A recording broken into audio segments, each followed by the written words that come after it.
What's up, everybody? It's Sam, and we are back with another episode of Pessimistic at Best, the podcast. And I have my friend Colin on the pod today. Hello. I'm very excited for you to be here. I'm so excited. This was the highlight of my week. That's incredible. Only Wednesday. It's literally only Wednesday. The week is young. So you do have a day off tomorrow. That I do.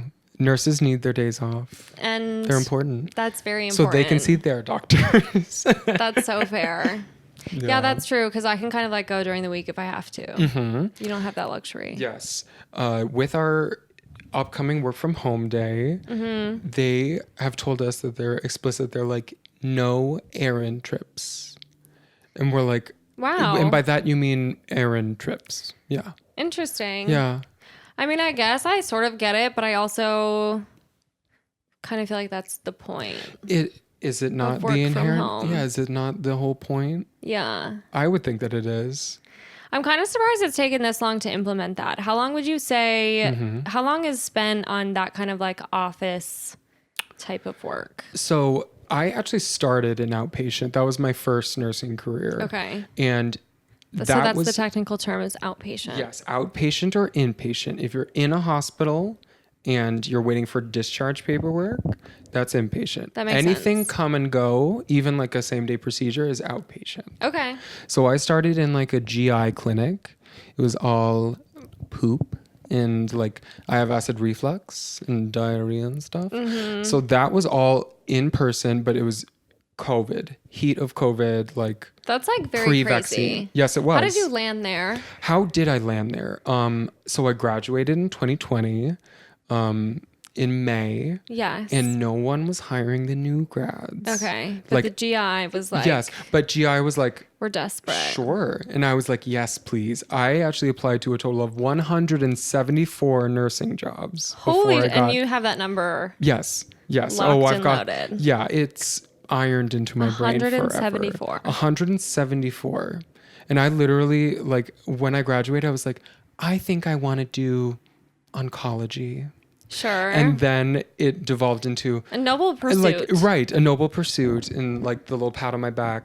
And then it started devolving into, okay, oncology or telemetry, heart stuff. Sure. Okay, I will work, whatever. Yeah. Okay, I'll do outpatient. Okay, I will, like, fully mid-interview, I was like, I need to look the most hireable and I need to act like I give a crap about other people's crap. Of course. And I did.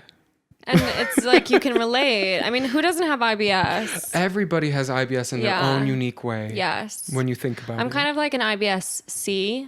Ooh, yeah. I'm IBS C. Yeah. And that's the funny thing is IBS can manifest with C, D, or both. You could flip back and forth. Yeah. One day you're taking Miralax going like, I need to get off this toilet. Yeah. And then one day you're like, I need to keep Imodium in my wallet because if not, anything I'm can about happen. to ruin this Denny's. Yeah. Anything can happen. Anything can happen. So scary. Well, that's like kind of crazy. And so that was like outpatient primarily. Yeah. Interesting. And it was outpatient primarily and it was only in person. Okay. And I think so I left that early into 2021. And that's when I started working in neurosurgery. So hard. That is kind hard of like, difference. yeah, pivot. Yeah, a big pivot. And I think just having one nursing job helped me like launch that. Yeah. And then now I'm back full circle. Now I'm working in urology. So I went from shit to piss. Mm-hmm. As one does. Yes. And now they're realizing, they're like, wait a minute. Like telemedicine should be like the actual thing unless I have a reason to see you in person. Sure. Which doctors are very big for that. They're like, if I don't need to be sitting in front of you and this could just be a phone call. Yeah. I want that. And people are like, instead of showing up at a doctor's office, I could just totally be in my bed. I use telemedicine. I think it's like I love it. a sweeping trend across, honestly, all industries. Every industry. Yeah. It's like, if I don't need to pay for a roof, Totally. when you can pay for your own damn roof and I just pay you for what I need. Yeah. The phone bill. Yeah. The phone bill. Literally. Do companies still do that? Like if you use your personal phone, do they? give you a little slice? Well, that's a off really your good Verizon question Wireless? because I have a work phone. It's actually an iPhone 8. Ooh wee. It's red. Yeah. So it's kind of like not Ooh, official either. yeah. Something about it. That's funny. And it's never charged. Like I couldn't even tell you where it is right now. Like, do you have to, can you find my iPhone for your work iPhone? Maybe on my work laptop, but I actually don't know if I could do that. See, that's another thing is that when we eventually go remote, it's like, Yeah. Do you have to use your personal phone? oh yeah. Okay. Yeah, what we have to use is this thing called a Citrix receiver, where it basically is almost like a VPN, Okay. but like it helps like with HIPAA. Of course. And it helps make sure that like whatever phone you're calling from is bounced, like it's looking like it's calling, like I'm calling from Rush. Okay. Even though I would probably be calling from a cell phone. Okay. Because they're not telling us to get landlines. Of course. And they're not going to give us phones. Yeah. And same deal with computers. It's not like they're going to be like, hey, here's the work from home computer. And we pass it around like the Sisterhood of Traveling Pants. Sure. They're going to be like, use your laptop and put on this little thing that makes sure that the personal stuff doesn't touch the business stuff. See, they give us, I mean, laptop is one thing. Mm-hmm. I'm not going to use the iPhone 8. I'm just kind of not going to do that. Yeah. Do they like make you, like, do you get texts? I mean, like my clients have that phone number. Oh, okay. So then it's kind of up to me if like, do I want to cross that line of I'm just going to give you my personal and then you can reach me whenever? Mm-hmm. Or do I want your text to go unanswered because I literally don't even know where my work phone is? Because where is it? It's not that I don't want to. It's that I literally couldn't if I wanted to. Don't even know how to turn it on. Have you trained your cats to find the phone yet? I wish. You could cover it in tuna. That is Make so it true. desirable. And also, it's You are pungent. always It's pungent thinking. enough that you could maybe smell it. In Unless a way you that have is kind of a COVID. little bit sick. Yeah, Yes. a little bit gross. Yeah, a little bit gross. You could always touch it with gloves. Mm-hmm. Gloves are our friend. Gloves are our friend. They keep us from touching things that are gross. This is a real nurse over here. Yeah. Live and in the flesh. Yeah. I endorse gloves. Yeah. I do. That makes a lot of sense. I do. Yeah. Thank you. So like working as a nurse over the pandemic, horrible. Wasn't Horrible. that? It was very funny starting early in the pandemic. So I graduated in May, but I didn't get a job until October. Again, Okay. 174 jobs. The way that is a really big number. It'll be there forever. Yeah. Didn't get a job until October. So like that was pre-vaccine. Mm-hmm. I was one of the first few like people to like was lucky enough to get a vaccine back in early days. I remember I had to wake up on the day after Christmas and I had to drive 2 hours to a different hospital that I did not work at because a doctor that I worked for had a friend who had 3 extra vaccines. Oh my God. Yeah. You're And she was like, 3. she's like, if you can get there early enough, you can get it. That's crazy. And I had to get there at So it's a race to the finish. 4 a.m. 4 Holy a.m. the day shit. after Christmas. Oh my God. I felt elation Of course. after getting it, which is very funny about like now these days. It's like, I think I've gotten 2 shots and 2 boosters. Yeah. So when I finally get my 5th one in summer of 2023, Literally. I don't even know, but I've still never had it. No way. No. However, I did go to the University of Iowa, go Hawks. We had a lot of exchange students from China just because we have like a sister program with them. Madison has that too, I believe. Yes. And we had people from Wuhan in Iowa City. And in February of 2020, I had this crazy weird illness, diarrhea, fever of 102. Didn't lose my sense of smell and taste, yeah. but the antibody tests were so kind of hard to come by back then, ancient 2020, Of course. that ultimately by the time that I could have gotten one, they probably were gone. Yeah. Interesting. So I don't think I've ever had it. Yeah. But who knows? What's your COVID story? Have you had it? I did get it. I only had it once, at least as far as I know. Sure. I like got kind of sick to the point where I thought I maybe had COVID, but every time I tested it was negative. Which is also its own weird thing. Yeah. Yeah. But the first time I got it, it was actually right after my aunt's funeral, which is very sad. Oh. She sort of died of COVID complications, I should say. Fair. Yeah, fair point. She had like a crazy, very rare neurological kind of like brain disease. Ooh. And then Okay.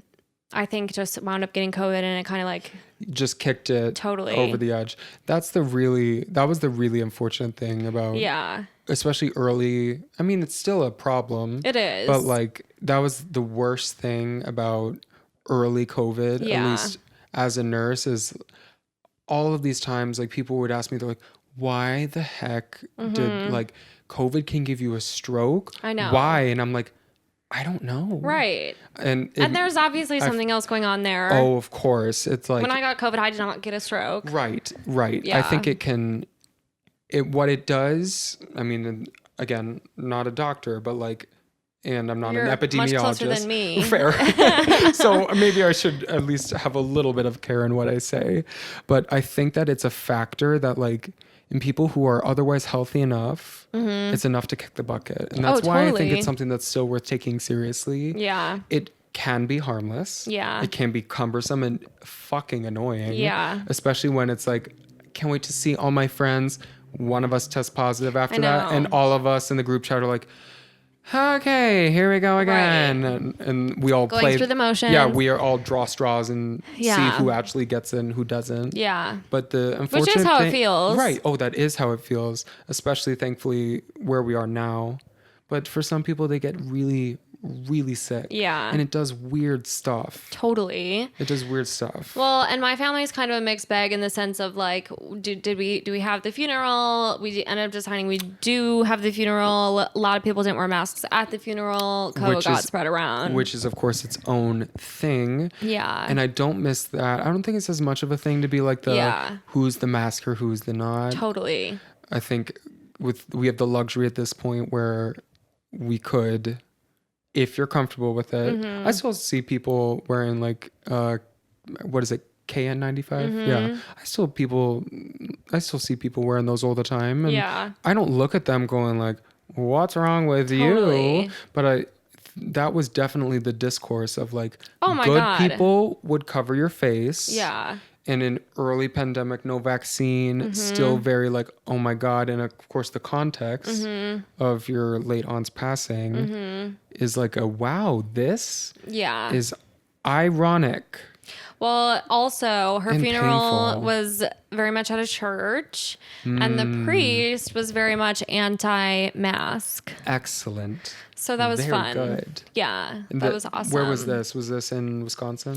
Yes, it was like kind of a suburb of Milwaukee area, which is where most of my family is. Gotcha. So, yeah, honestly, funeral was kind of a nightmare, but yeah, I have family strewn about across the South.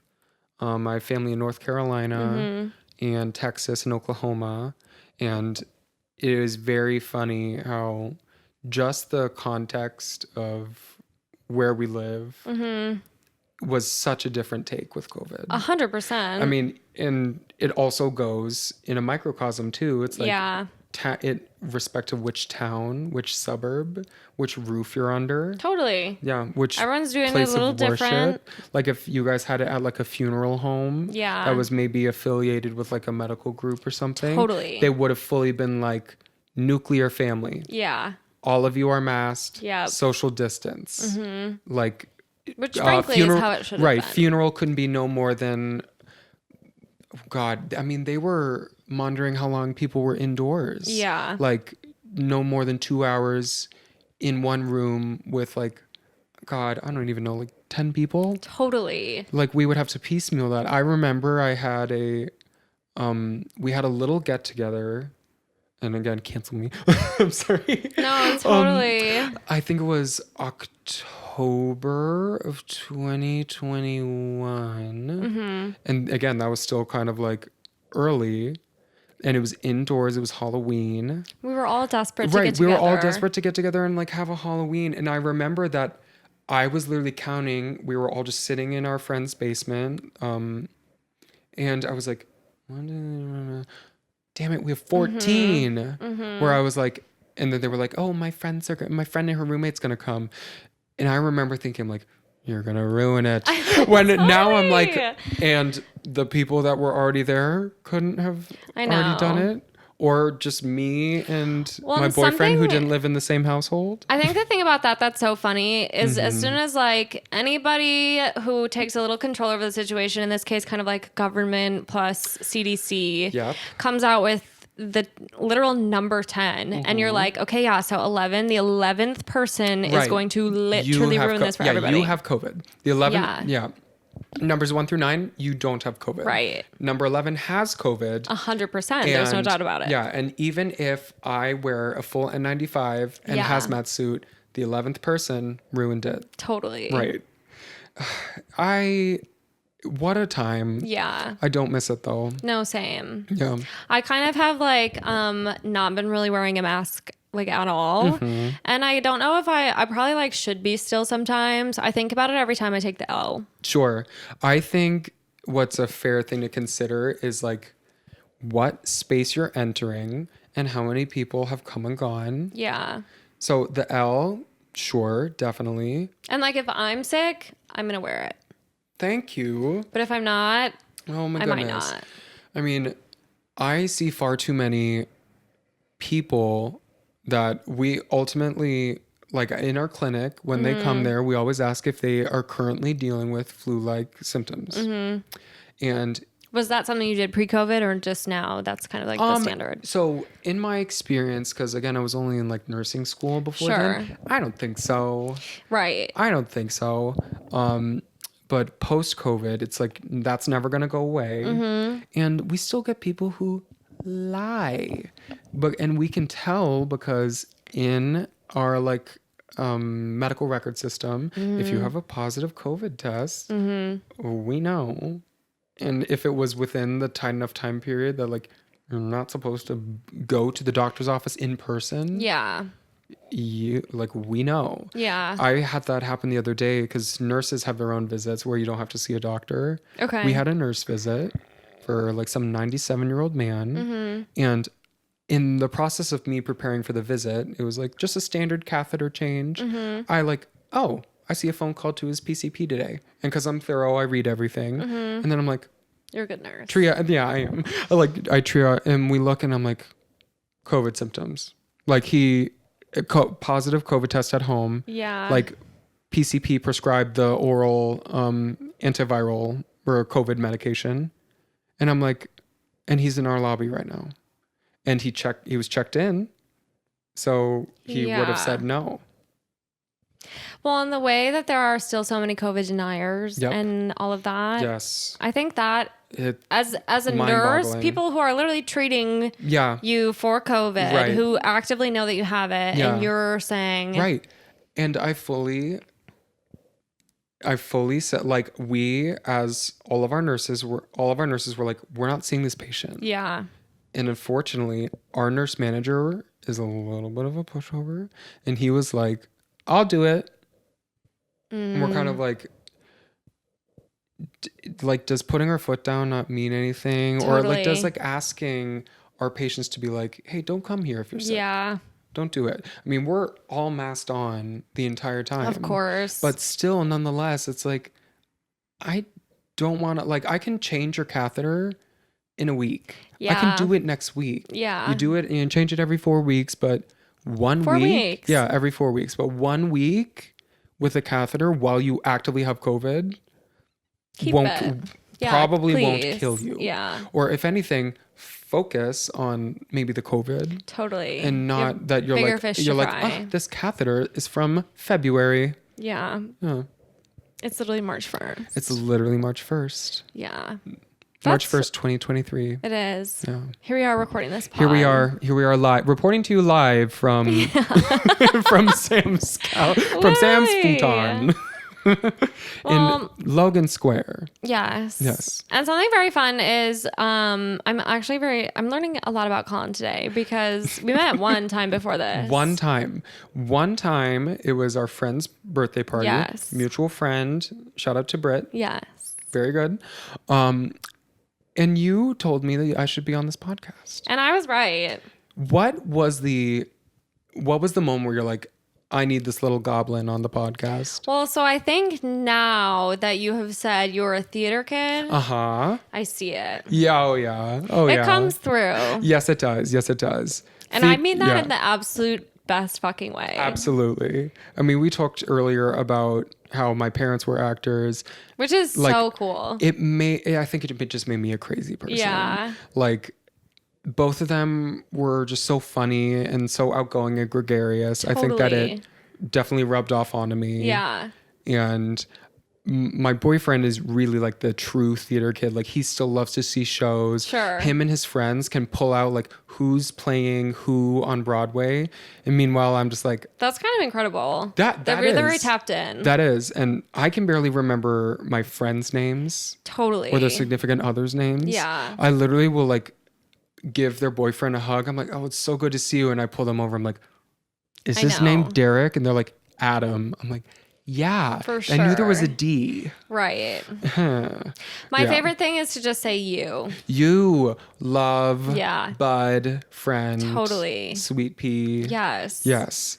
And then I'm kind of like your partner. Yeah. Like super woke of me, you know. Yes. Yes. Yeah. Your partner, your lover. And at that point, it's just like I'm using a euphemism, an affectionate euphemism for whatever your name actually is. Exactly. It's like I actually could not manage to figure out your name. Not enough brain space. Right. Not enough brain cells. But thankfully, I don't think I'm bad enough that like you have to be really drawing a blank to go up to someone and be like, I don't remember your name. Yeah. But I usually come up with something more clever to say. Or a good party trick is to bring over somebody else. Yes. And be like, oh my God, you haven't met so-and-so. Yeah. Please introduce yourself to my friend, blah, blah, blah.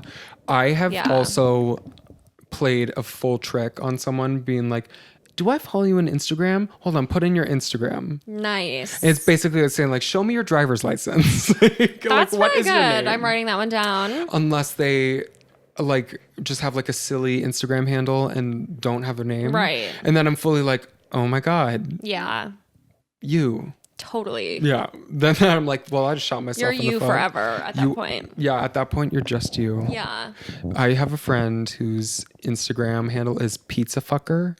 Oh, Luke. Yeah. Yeah. Do you know Luke? I do. I met him at Annie's. Yes. I've only met him a few times, but he immediately followed me on Instagram and was obsessed with my cat. And I was like, Which one? So now I'm obsessed with you. Misho. It's kind of the star of the show.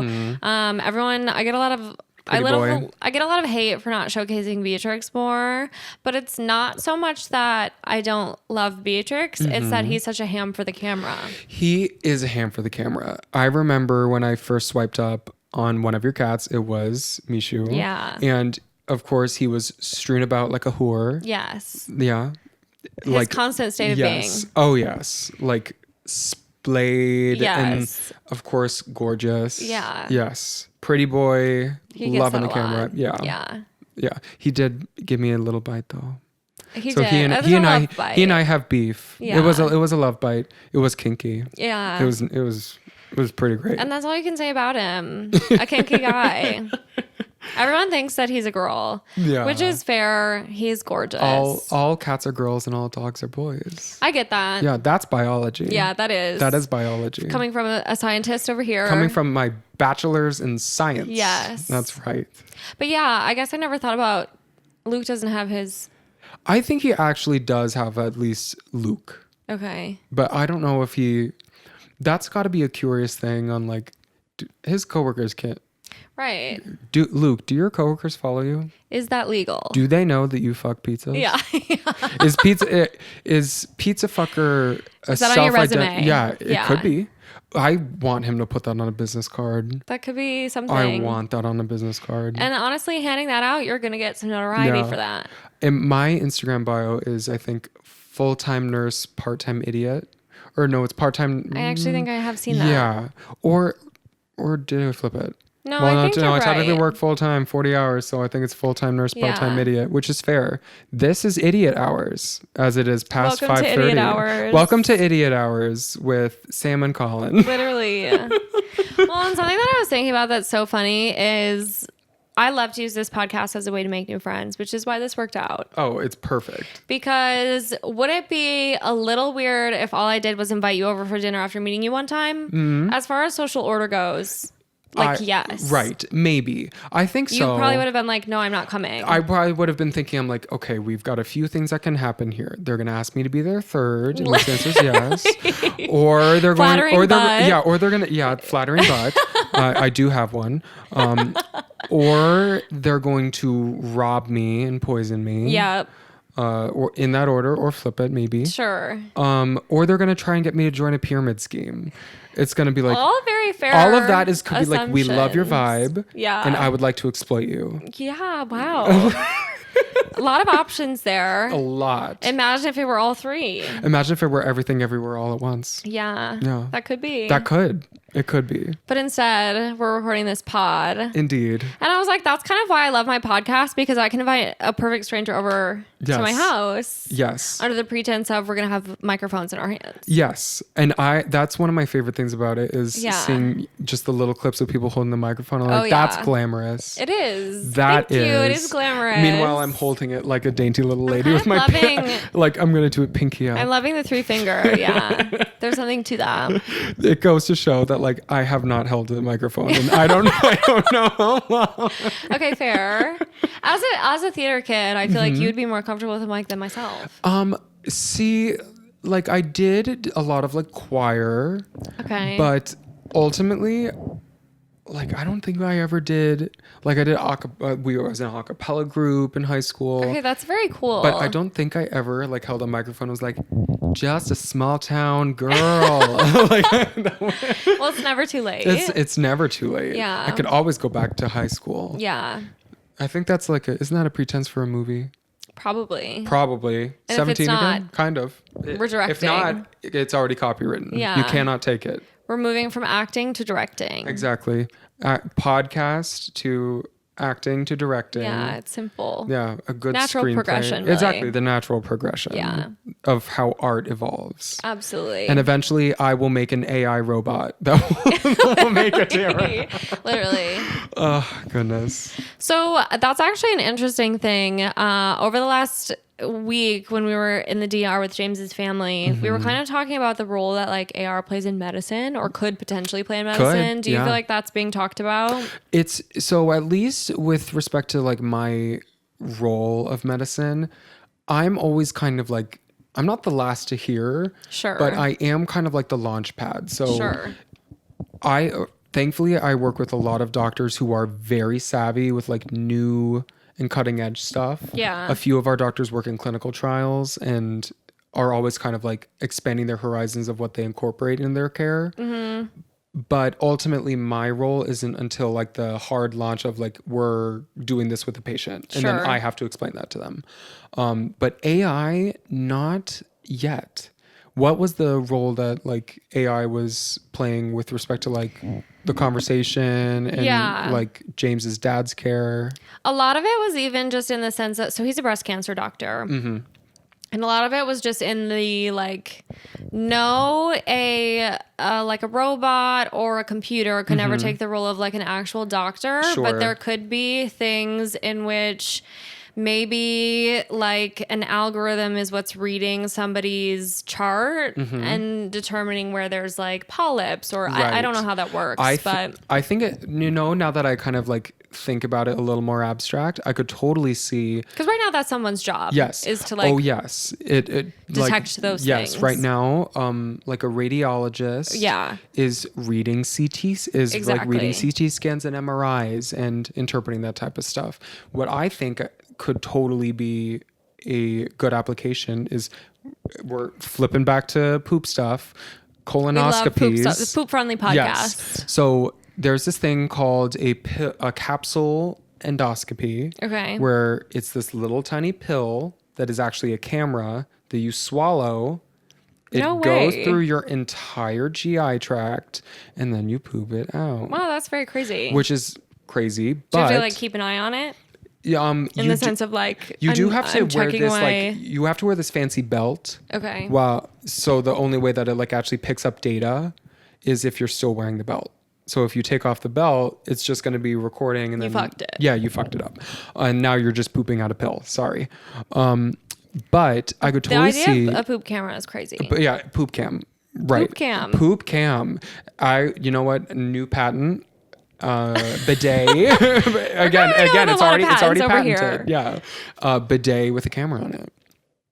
That actually makes a lot of sense to me. And then name it Super Soaker, but that might already be taken. Wait, oh my God, okay. That's evil. You have some names up here. I have a lot up here. Yeah. I don't know what's going on. That's kind of incredible. I know, it's funny.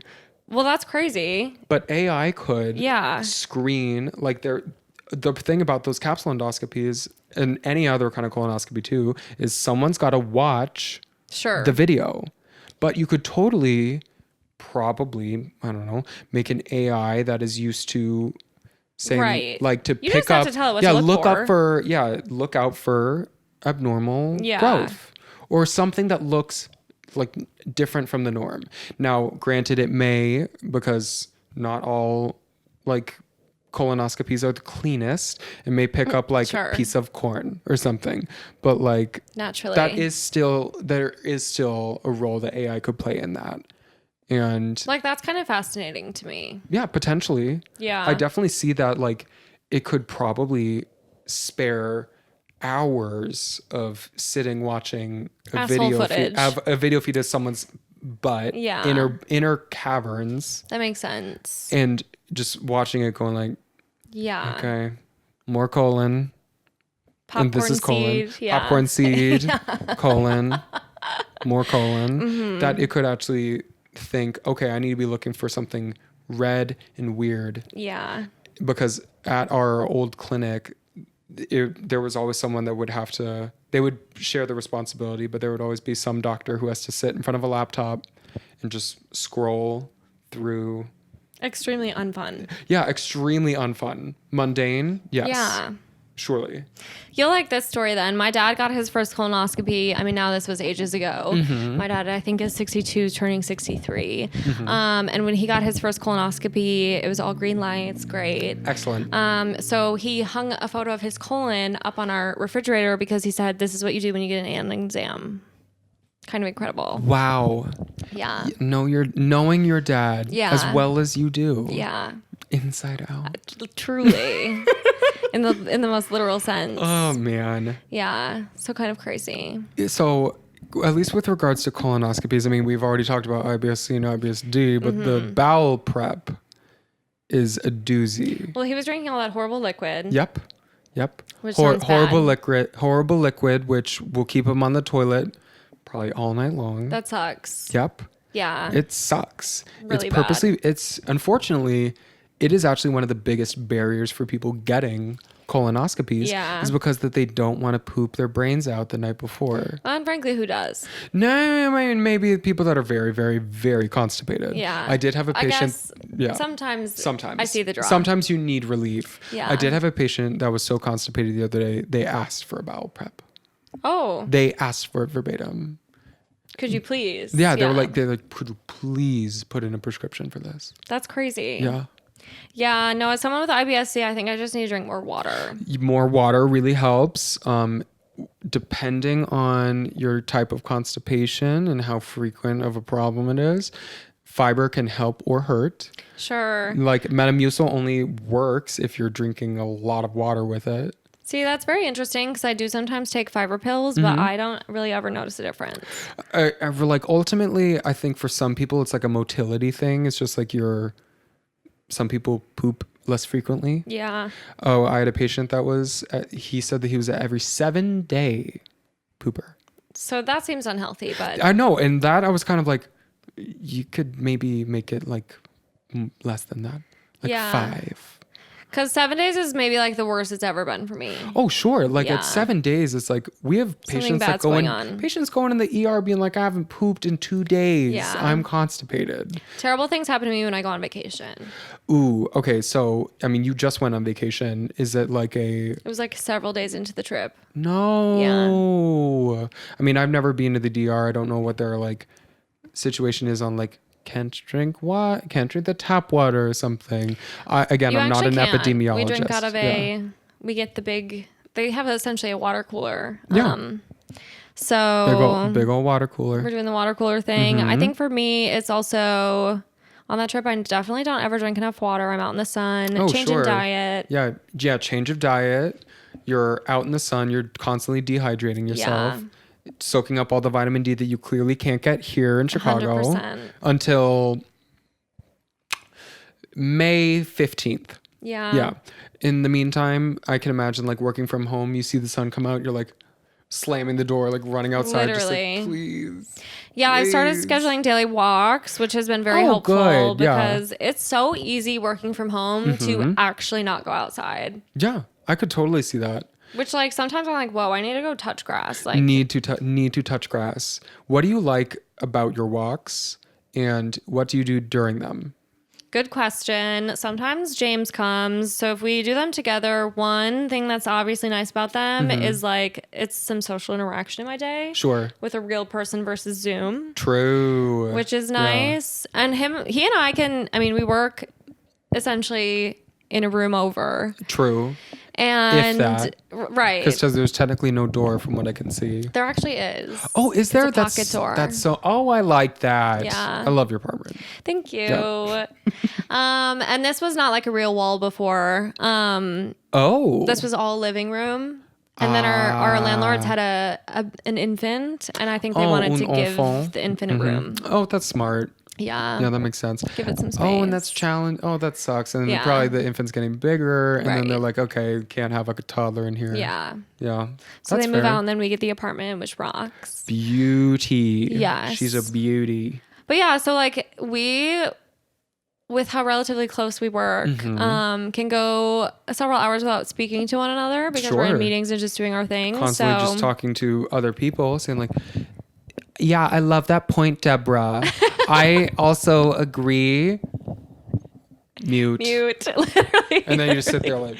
Yeah. Yes. Come on. You turn your camera on and go like, Debbie, I love that contribution. I definitely feel like when we think about that is a really great way to think. Camera like off, contribution. Yes. I Wow. wish. I don't know anything about the corporate world or like anything that's like. Fair. I literally only know medicine. Like. I mean, medicine of all the useful things to know, I think maybe that's kind of like top. Yeah, maybe. I know how to like post a reel on Instagram. Hey, I mean, I give credit to the people that like know how to do that, know how to make something of it. Sure. I would be terrible. Like anytime that they're talking about like business productivity or something, I'm like, that's money. Who cares? Money's dumb. Money is very dumb. Money's dumb, and I don't care. And they would be like, oh, especially I couldn't work in sales. Yeah. They would be like, you're not working hard enough to sell this. I'm like, because no one wants to buy it, and I think it's stupid. So I'm in the exact same boat. For me, it's one of those things where like what I do is partially sales because I have clients, so I'm always trying to sell them on something. Fair. You always have to at least keep them. Yeah. Yeah. But like, I think the interesting piece of it is like, I'm just giving my best recommendation. They can take it or leave it. Yeah. It Which helps is when you know the different product. than just like selling something that I maybe don't believe in. Yeah. Which I've also kind of done that before. Yeah. Sometimes you do probably need to do that. Or sometimes sometimes I have to take care of patients that I think are assholes. Of course. And I'm like, I can't believe I have to work for you.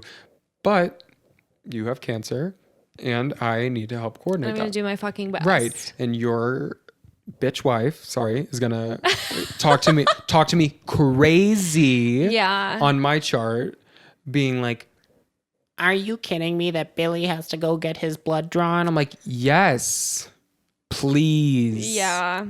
Please. Or what I hate telling people is, and again, American healthcare system, is that there are patients that are like, I'm formally requesting X med or X scan. Mm-hmm. And I'm kind of like, okay, I mean, that's not how it works. Yeah. Right. Or like, and I have to explain it to people, like break it down and be like, I could order that for you right now, but your insurance company is not gonna pay for it. Totally. Just because I said. Just because you put the word formally in front of it. Yeah, just because I'm like, here, you want an MRI? Here's an MRI. They'll be like, okay, you don't have a diagnosis that's worth it. That's worth this. Ergo, if you want this MRI, you pay for it yourself. Totally. And hospitals at this point know better than to scan someone whose insurance is saying that's on him. Hospitals aren't in the mood to be like, ooh, this is our big money maker. No. Have a patient be in debt to 40 grand to us or whatever it costs. I don't know. Because they're not going to be able to pay you. No, because they're not going to be able to pay you, and you already did the scan. Yeah. And the scan's already done. It's like it's very reliant on insurance, which I hate to, and patients get upset with me about their insurance. And I'm kind of like, this is what we have. And I never tell people like get a new insurance. I never tell patients to get a new insurance. Yeah. I never tell them that because I think that's so ignorant. Is be like, have more money. Yeah. Huh? No, I'm not going to do that. Thankfully, there are some things like GoodRx, so that if insurance doesn't cover a med, but they actually need it, they can get like some. Sure. This is sponsored by GoodRx. It's not. It's not actually sponsored by GoodRx. The ad might pop up on Spotify. You're right. If the ad pops up, I get a slice. Literally. And then Sam gets a slice. And that's written in stone. Yes, it is. It's actually trademarked too. We have patents on everything on this podcast. Yeah, I technically no, I don't have a patent on GoodRx because they will sue me. It's true. They will sue me. But that can be a helpful thing because it's at least something. Sure. But then ultimately, it's subjective when you get that coupon and where. Yeah. Because like a GoodRx coupon, if you're not familiar, could be like at Jewel, a medication for a month could be like $4.34. Same medication at Mariano's is like $40. That's crazy. Yeah. And do they even tell you the place that you can get it? That they can. Okay. That you can. But ultimately, every coupon code, once you use it, I think is like it's only good for that one time. Oh, I see. So I think it may be subjective like month to month. So you're bopping around. You might have to bop around. And that is the thing that I get a lot is that patients are like, it used to be cheapest for me to get my med at Meijer, and now it's cheapest at Jewel. So send it to Jewel. That's kind of crazy. Yeah. And again, it's like, this is the same drug. Yeah. And it's not even like Jewel makes this or Osco makes this. Like they're getting the exact same vial, probably even made by the same manufacturer. Yeah. Yeah. Our healthcare system is broken. The healthcare system is broken. And all I'm doing is just, what am I doing? What am I doing? Funny you should ask. I'm making do, trying to help people. That's it. I think that's the most noble pursuit. Yeah, I think ultimately, like, I get so much like self gratification from it that it's like humble. Yeah. It's like nice, but still I like knowing that I'm doing something for people, even if it's literally just convenient. To want to help people. I've always wanted to do it since I was little. Totally. Wanted to like help people, but ultimately I realized that I was like nerdy enough that I like the medical stuff and I love learning about new weird shit. That's half the battle, because with some people, with some nurses, they want to help people, but they're like, they don't get the medical stuff. But there's a niche for everything. I think if I were to go into nursing, I'd be that kind of nurse. So what would you want to do? Math and science were never my strong suits. Yeah. So I already know that I would struggle with those pieces. There's a decent amount of, there's some math, mainly with meds. Yeah. Some type of medication stuff. I think something that's very scary is the idea that you could kill somebody. Oh, yes. Pretty kind of like a little bit terrifying. I have never killed somebody, but when I worked in the ICU, we definitely had I had a lot of shifts where there were people that were very close to death's door, and they were what we call a full code. So that's like, you got to do everything to save this person, or at least try. Yeah. Whether it was... Pressure's on. Yeah, the pressure's on. And also we had people on ventilators. So we used a lot of a medication called fentanyl, which is very big in the media as this like scary, crazy ultimate death. Like if I were to touch this glass, I would immediately evaporate or something. But we would push that into people's like IVs all the time just like to either sedate them or keep them like on the ventilator safely. So there were definitely a lot of times that I'm like, this medication is dangerous. It is very dangerous. And you had to be very mindful of it. And you just have to be so exact. Yes. How you push it, how Yeah. fast you push it, and also what you're using it for. Like if I've got someone that's like trying to pull their breathing tube out, I can't just go like, Yeah. let me waddle over to the medication distributor machine and casually get it out. I'm like calling someone saying like, I need this right now, as I'm like holding their arm down. It was very busy. It was very fulfilling. I'm so glad that I did it for as long as I did. Yeah. But it wasn't good for me long term. Well, and I feel like that's what I hear the most is just like the mental toll.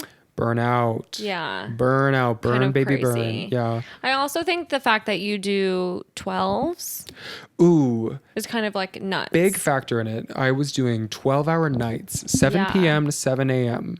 or longer. I would do 7 p.m. to like 11 a.m. Like I would don't really do get 18s. how that mixes with being exact, being on point, making sure that you're keeping people alive when you're like dead asleep almost, kind of. To give some credit to the doctors too, a lot of them would do 24-hour shifts.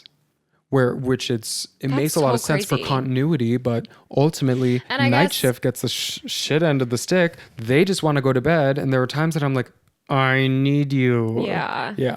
The continuity of it all does make sense because like then you don't have to go through explaining someone's diagnosis or all Yes. these things to somebody Right. brand new. Yes. And it probably helps the patient just feel like they're in the same hands. Yes.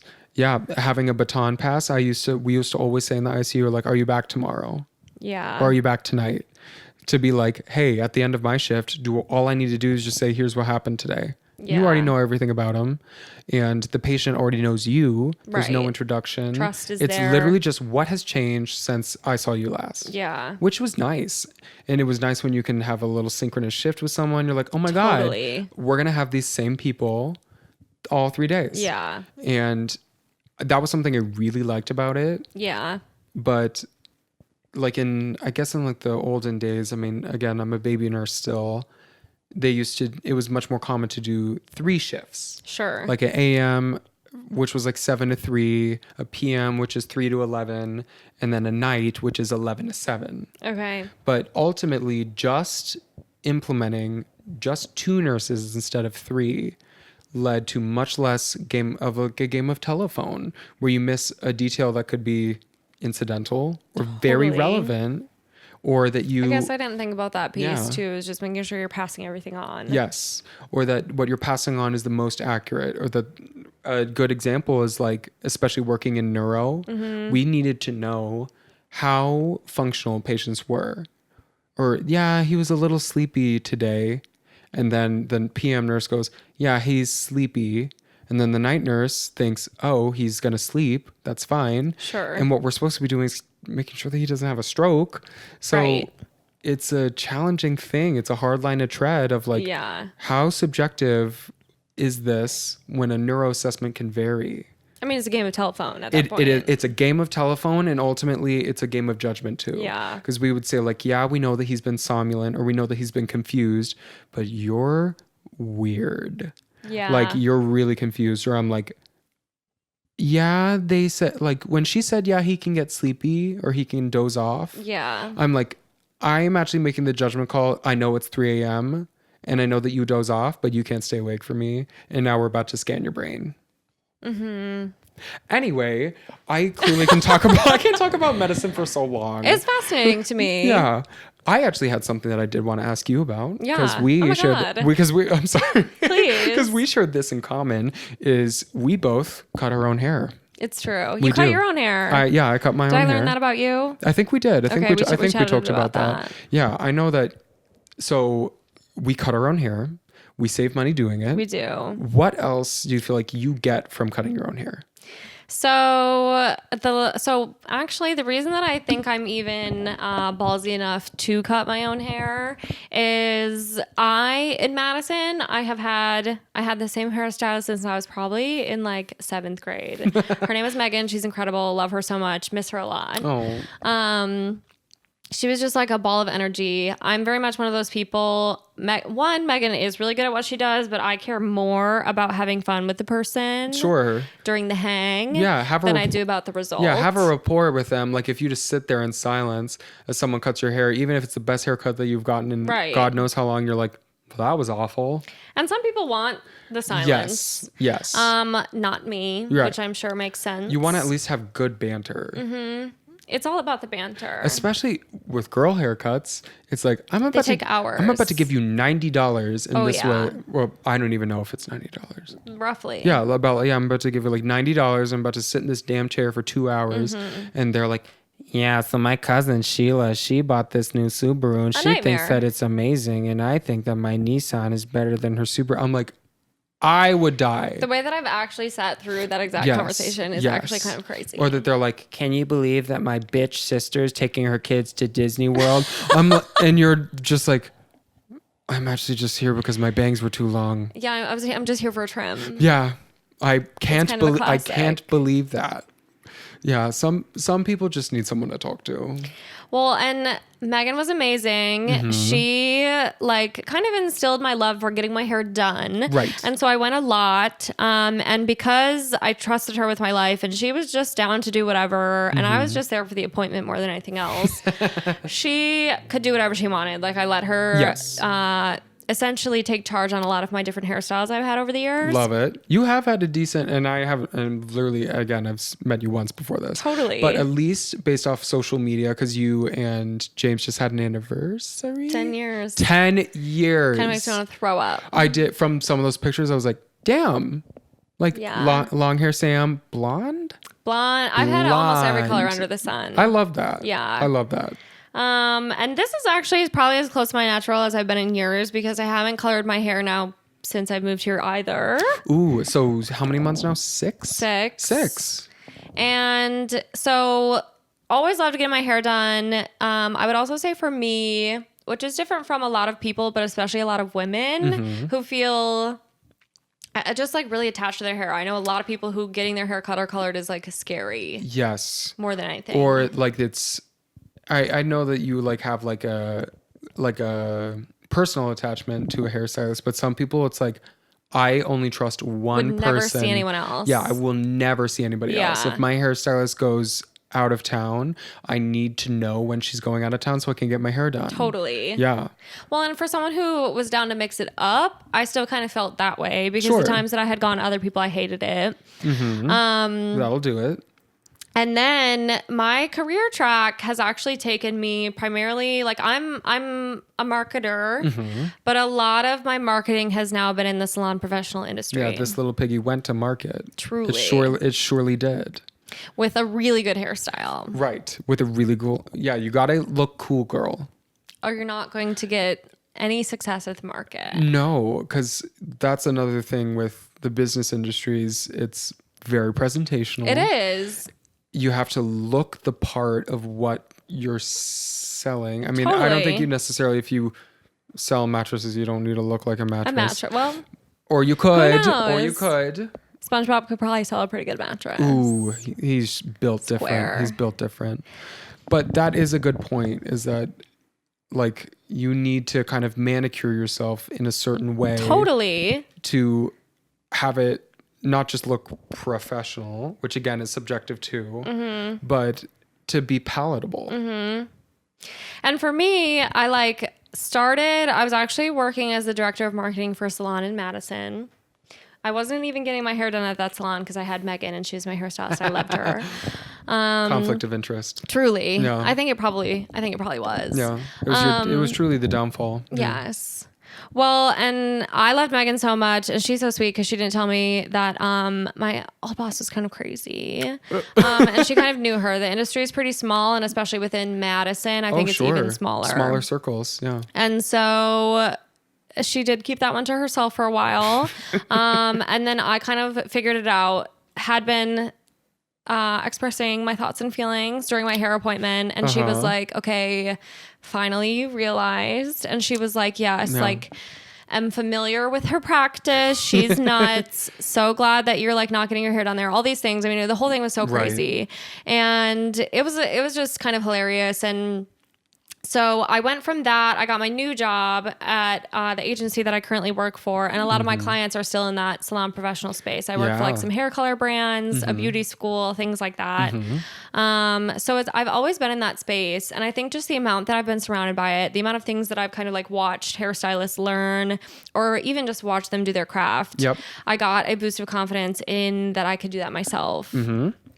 And I cannot take credit for cutting my hair this short the first time. Megan did take me from like, I've had a bob for several years now, like probably since like late high school. So it's been a very long time. The variations of what people call short hair, which for some girls, they're like, I'm doing the chop, and it's like totally right there, and they're like, I'm a different person. I'm a different person, or like they go half an inch too short and they're like, I'm disgusting. And this is the worst day of my life. Yeah, this is the worst day of my life. I'll never recover. Yeah, I'll never recover from that. I will never recover from this. Yeah.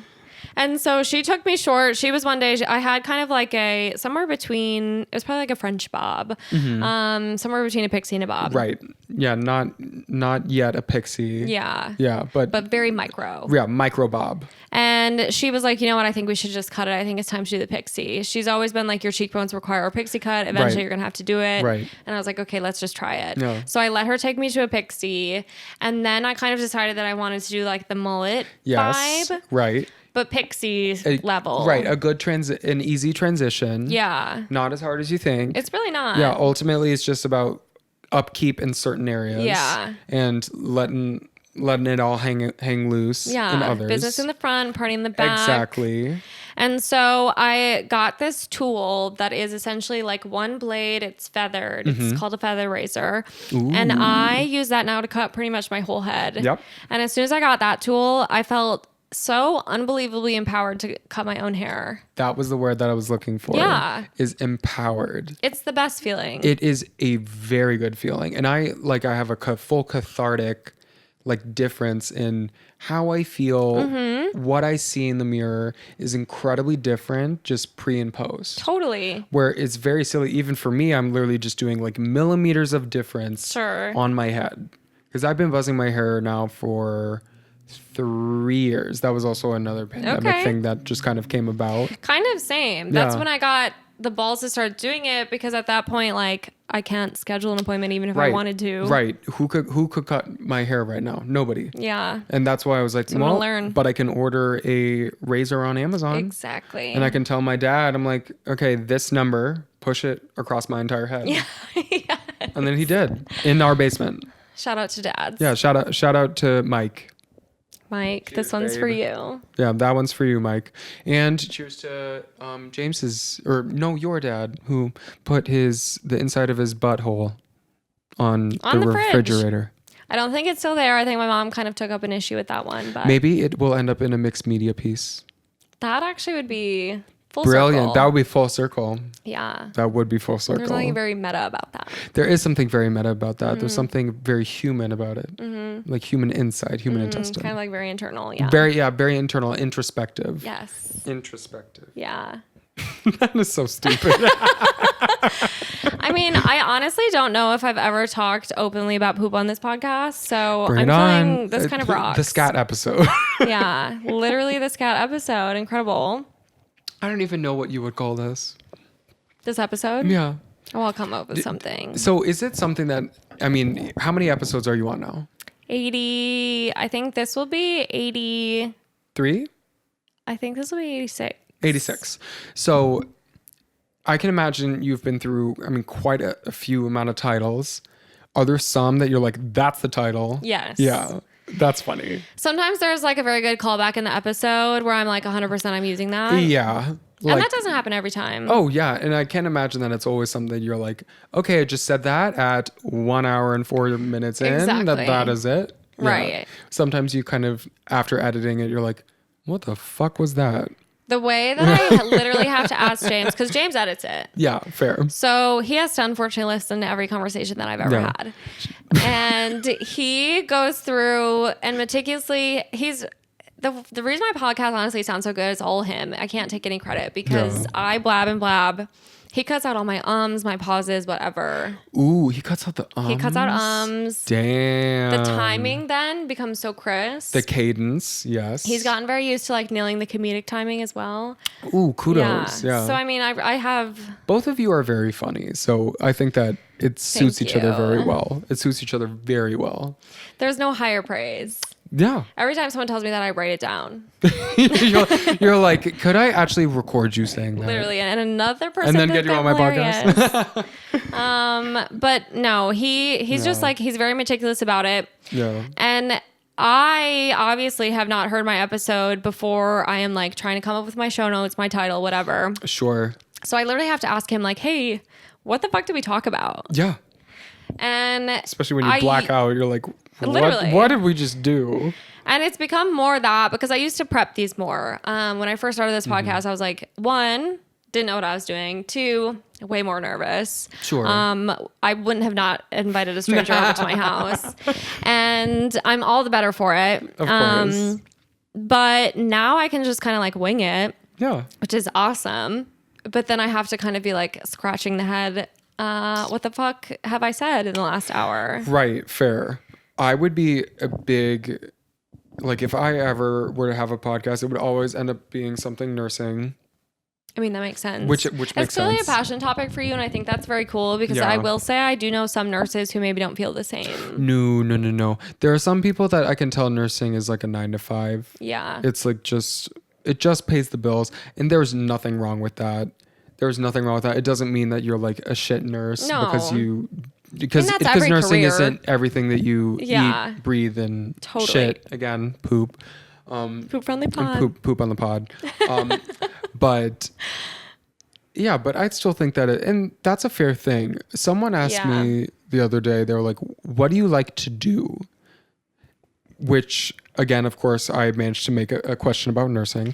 Totally. But like, well, we're all so defined by our careers that at a certain point, that's the first thing that comes to mind. Right. But if you actually do like it, what do you do? That's awesome. Like, because that's the biggest question is like, oh, you're dating this new guy. Well, what does he do? Yeah. Oh, you're meeting a new friend. Like, so what do you do? Yeah. Where again, welcome to capitalism. But I think that's a fair, I wish I remembered who asked me that, but like, that is a fair question. It's like, what do you like to do? No, I think I'm going to start using that. Yeah. It's like it's a hobby question. Or for some people, they're like, I'm a writer. Yeah. I like work in writing like screenplays and that type of stuff. And then they can talk about work. Or for some people, they're like I work in retail. And retail makes sure that I have, electricity and water. Totally. And my passion project Roof over the head. is, my music or my art. Like, and that's fine. There's nothing wrong with that. No.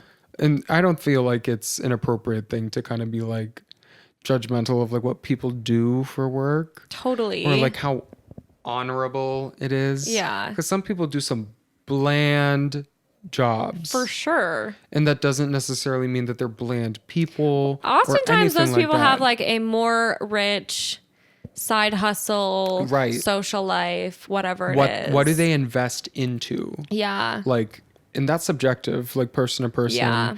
And it unfortunately depends on what you do for work, like how much time you have. Totally. It's tough. And how much you care about your job, because if you do care about it, which is awesome for a lot of people. Totally. But then it does consume more of you. Right. Like even for me, I'm thinking about my job constantly versus the people who do have kind of that luxury of just being like, okay, clocking out. Right.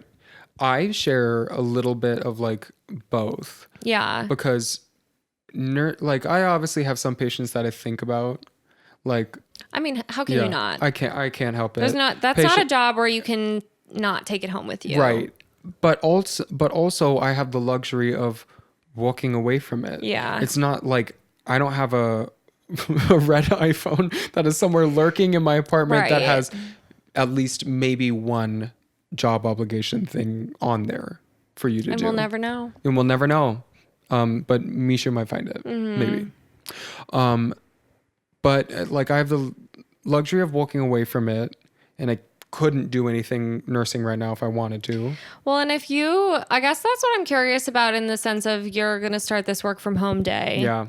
Because will that change? Can a client, God, I keep doing that. Can a patient reach you on your personal device after hours? No, that's a cool thing about like the little software that they use to like bounce it is patients, like if they try and call me back, it goes to an access center. Oh, that's even really if we nice. just talked, which can be inconvenient, but it protects your peace. Right. It protects my peace, but I think that I will probably, in knowing me, like when I get to work on days that I get to work early or like 6:30 or something, I do open Epic and I start. Of course. I start like at least seeing the MyChart messages because MyChart doesn't turn off. It's every hour of every day. And yes, we can see when you send it 2:44 a.m. But the phone lines are only like normal business hours. Okay. Because there's got to be someone to actually like dictate like a message and then send it to us. Okay. So like, yes, I think I could totally see myself like MyChart people back to try and help answer stuff. Yeah. Past 5:30, but I fully sent a message today at 5:30 going like, he's probably going to see this some point tonight, send me a message. Yeah. And I'm off Thursdays. So either one of my nurses is going to help out, like throw me a bone and help keep things moving, or I will get to it on Friday.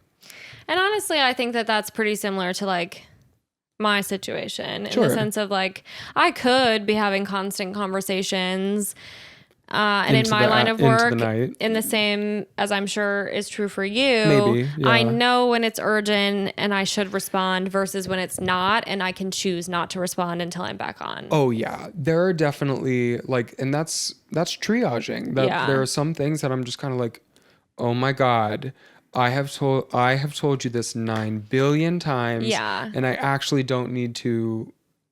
It's not a waste of time, but I actually don't need to spend the time right now doing that. Like I fully can go like, that is getting on my list of things to do and I need to do that today. But I see that you called at 9 a.m. That does not mean I need to call by 10. Doesn't require an immediate response. No, but because ultimately I have done that before where I bite the bullet and be like, okay, fine, I'll call the chatterbox or I'll call the patient who I know that's going to be incredibly rude as hell. And then I see pop up while I'm on the phone with them things that I'm like, ooh, I need to do that right now. And I'm stuck on the phone with you. Totally. So, I mean, it makes sense that you have to budget your time. You have to ultimately say like, what is worth you doing in that moment? Yeah. And that's just life. I mean, that's everything. Yeah. That's everything. It really is. Even with friends, sometimes you do kind of need to. Oh, like, for sure. That's its own thing. The way that I've gotten very bad at texting back is kind of like crazy. I think that like what's good about like texting is still a little subjective. Yeah. Like Mark and I have been like attached at the hip basically since the day that we met. Yeah. And we talk like all the time every day. But I also have friends that I could go months without talking to. Shout out to Hannah, Jamie, Georgia, Jackie. All of you guys I'm really bad at keeping up with. I love that. See, that's all you need to say. But I love all of them to death. And we basically, almost at this point, it's so infrequent that it's maybe like 4 times a year. Yeah. But like, there's no ill will in between that.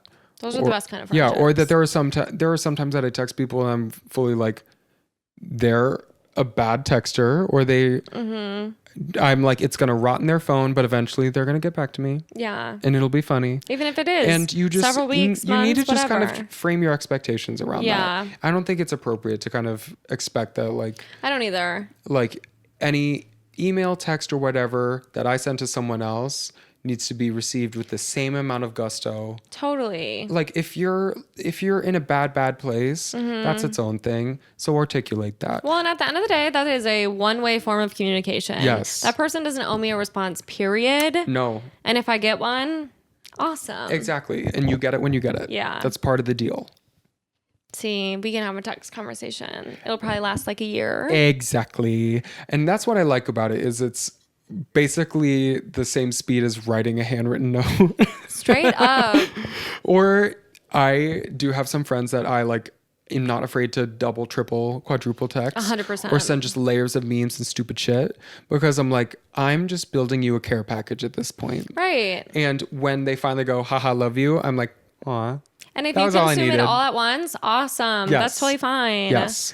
Bullet point, like 2-page reply. Yeah. Based off all of the erroneous, stupid memes that I've sent you. Thumbs the message up and we're set. Exactly. Yeah. And that's what I like about Twitter is that you can have just conversations of dumbass tweets back and forth.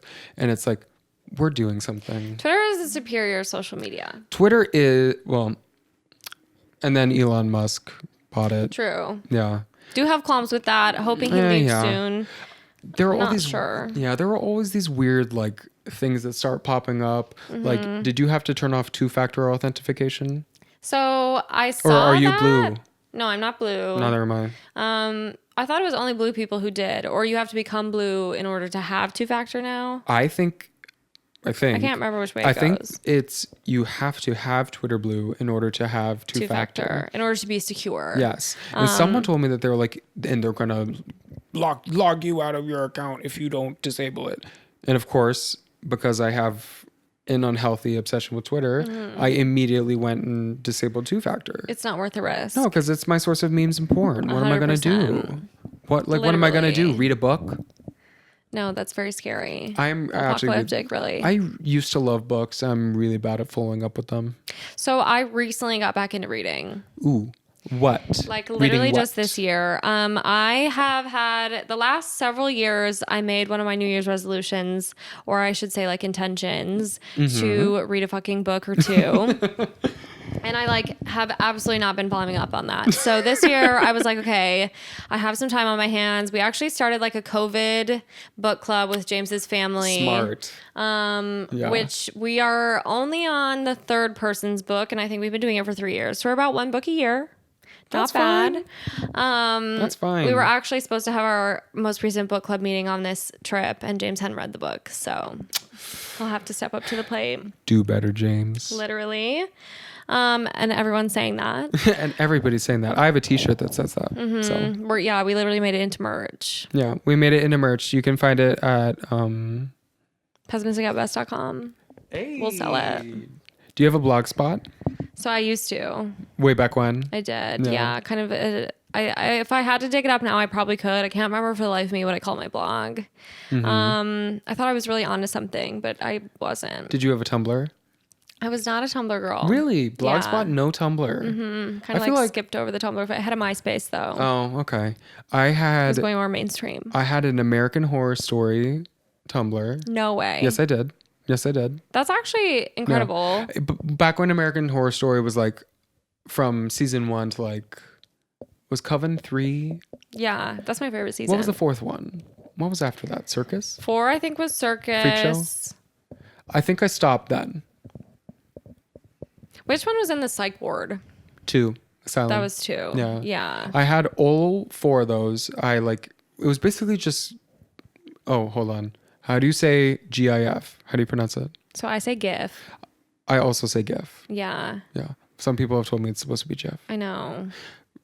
I don't know how it's supposed to be pronounced, but it was. I have a problem with that Yeah. because like Jiffy ice cream is with a J, so this to me is GIF. And Jif peanut butter Yeah. is. Oh, that's 100% what I meant. GIF. Is the peanut butter. I said ice cream. My cat has something to say. Apparently. Let him speak. Literally. Let him speak. Yeah. Speaking of let him speak, did you vote? I did vote. Hey. It is only my second Chicago election I have now voted in. Nice. Almost more than missed this some. one. I thought that it was like I saw someone who voted early, a friend of mine, and Yep. it was like she posted about it while we were on vacation. I was like, oh fuck, I missed an election. I'm a horrible person. Right. Civic duty failed. But we got back and I realized that she was just an early voter, ahead of the curve. Yes. And we were able to still go to the polls, which was Yes. great. I conveniently have a boyfriend who works in poli-sci. Okay. So Always always good to have one of reminds me, those. he's like, today is the day that you should vote. He also manages like basically nearly all of my social calendar. Did not have a thing to do with this. That's a personal Wow. win. But for basically everything else, I do have to say, what do we have going on in March? And he pulls out Yeah. his calendar so I can copy that. I'm that person in the relationship. I think it is a good kind of like leader follower kind of thing. Sure. Someone has the social calendar. I love to plan an Yeah, event. and the otother one is featured guest / circus clown. Yes. That's me. A perfect pair. Exactly, a perfect pair. Truly. Yeah. I got to give you credit because I know that you, Evan, Grace, all of y'all are funny as hell. Thank you. Yeah. That is such a blessing. That's very sweet. in a friend group to be surrounded by like funny people. Well, that's what drew me to you. So Exactly. you're tooting your own horn at this point. And not my light up shoes that I wore to the party. Those were kind of like second tier best. I did. Yeah. Those were I admit those were bait. Those were bait. incredible. I ordered those off of Amazon and I did I won't put those tell anyone. I put those on thinking, thank you. I put those on thinking We're going to make some friends tonight. exactly. This is going to be good bait. I'm going to find a podcast to be on. Literally, this is my ticket to fame. Exactly. Ticket to fame. It all starts here. Yeah. And then when I launch my OnlyFans 1 week from today. Shoes only. Please. Shoes only. When I release only shoes.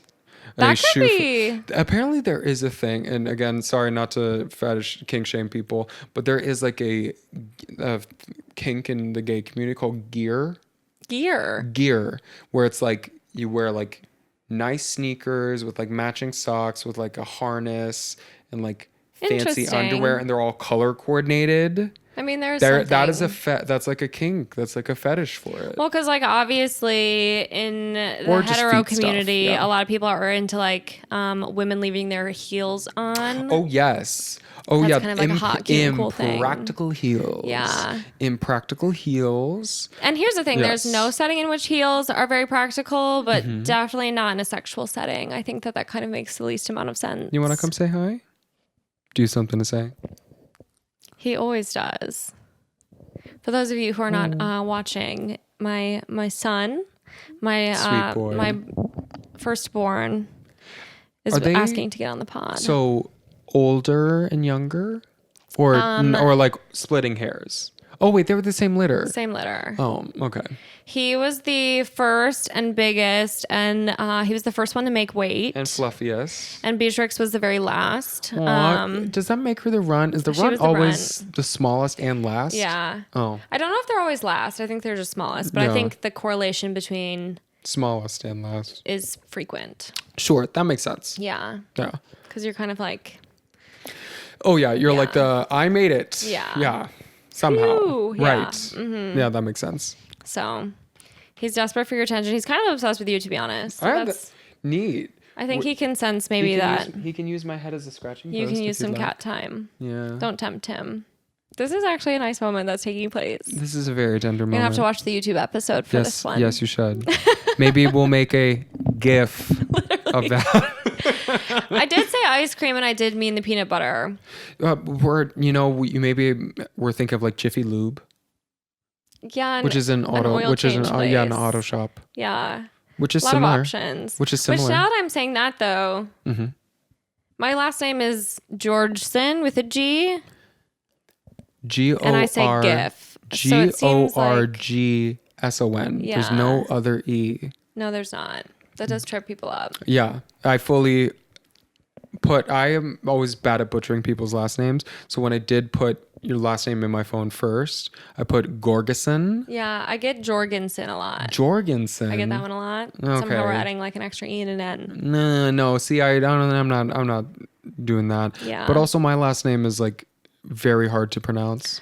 How do you say it? Okay, so it's BARTSCH.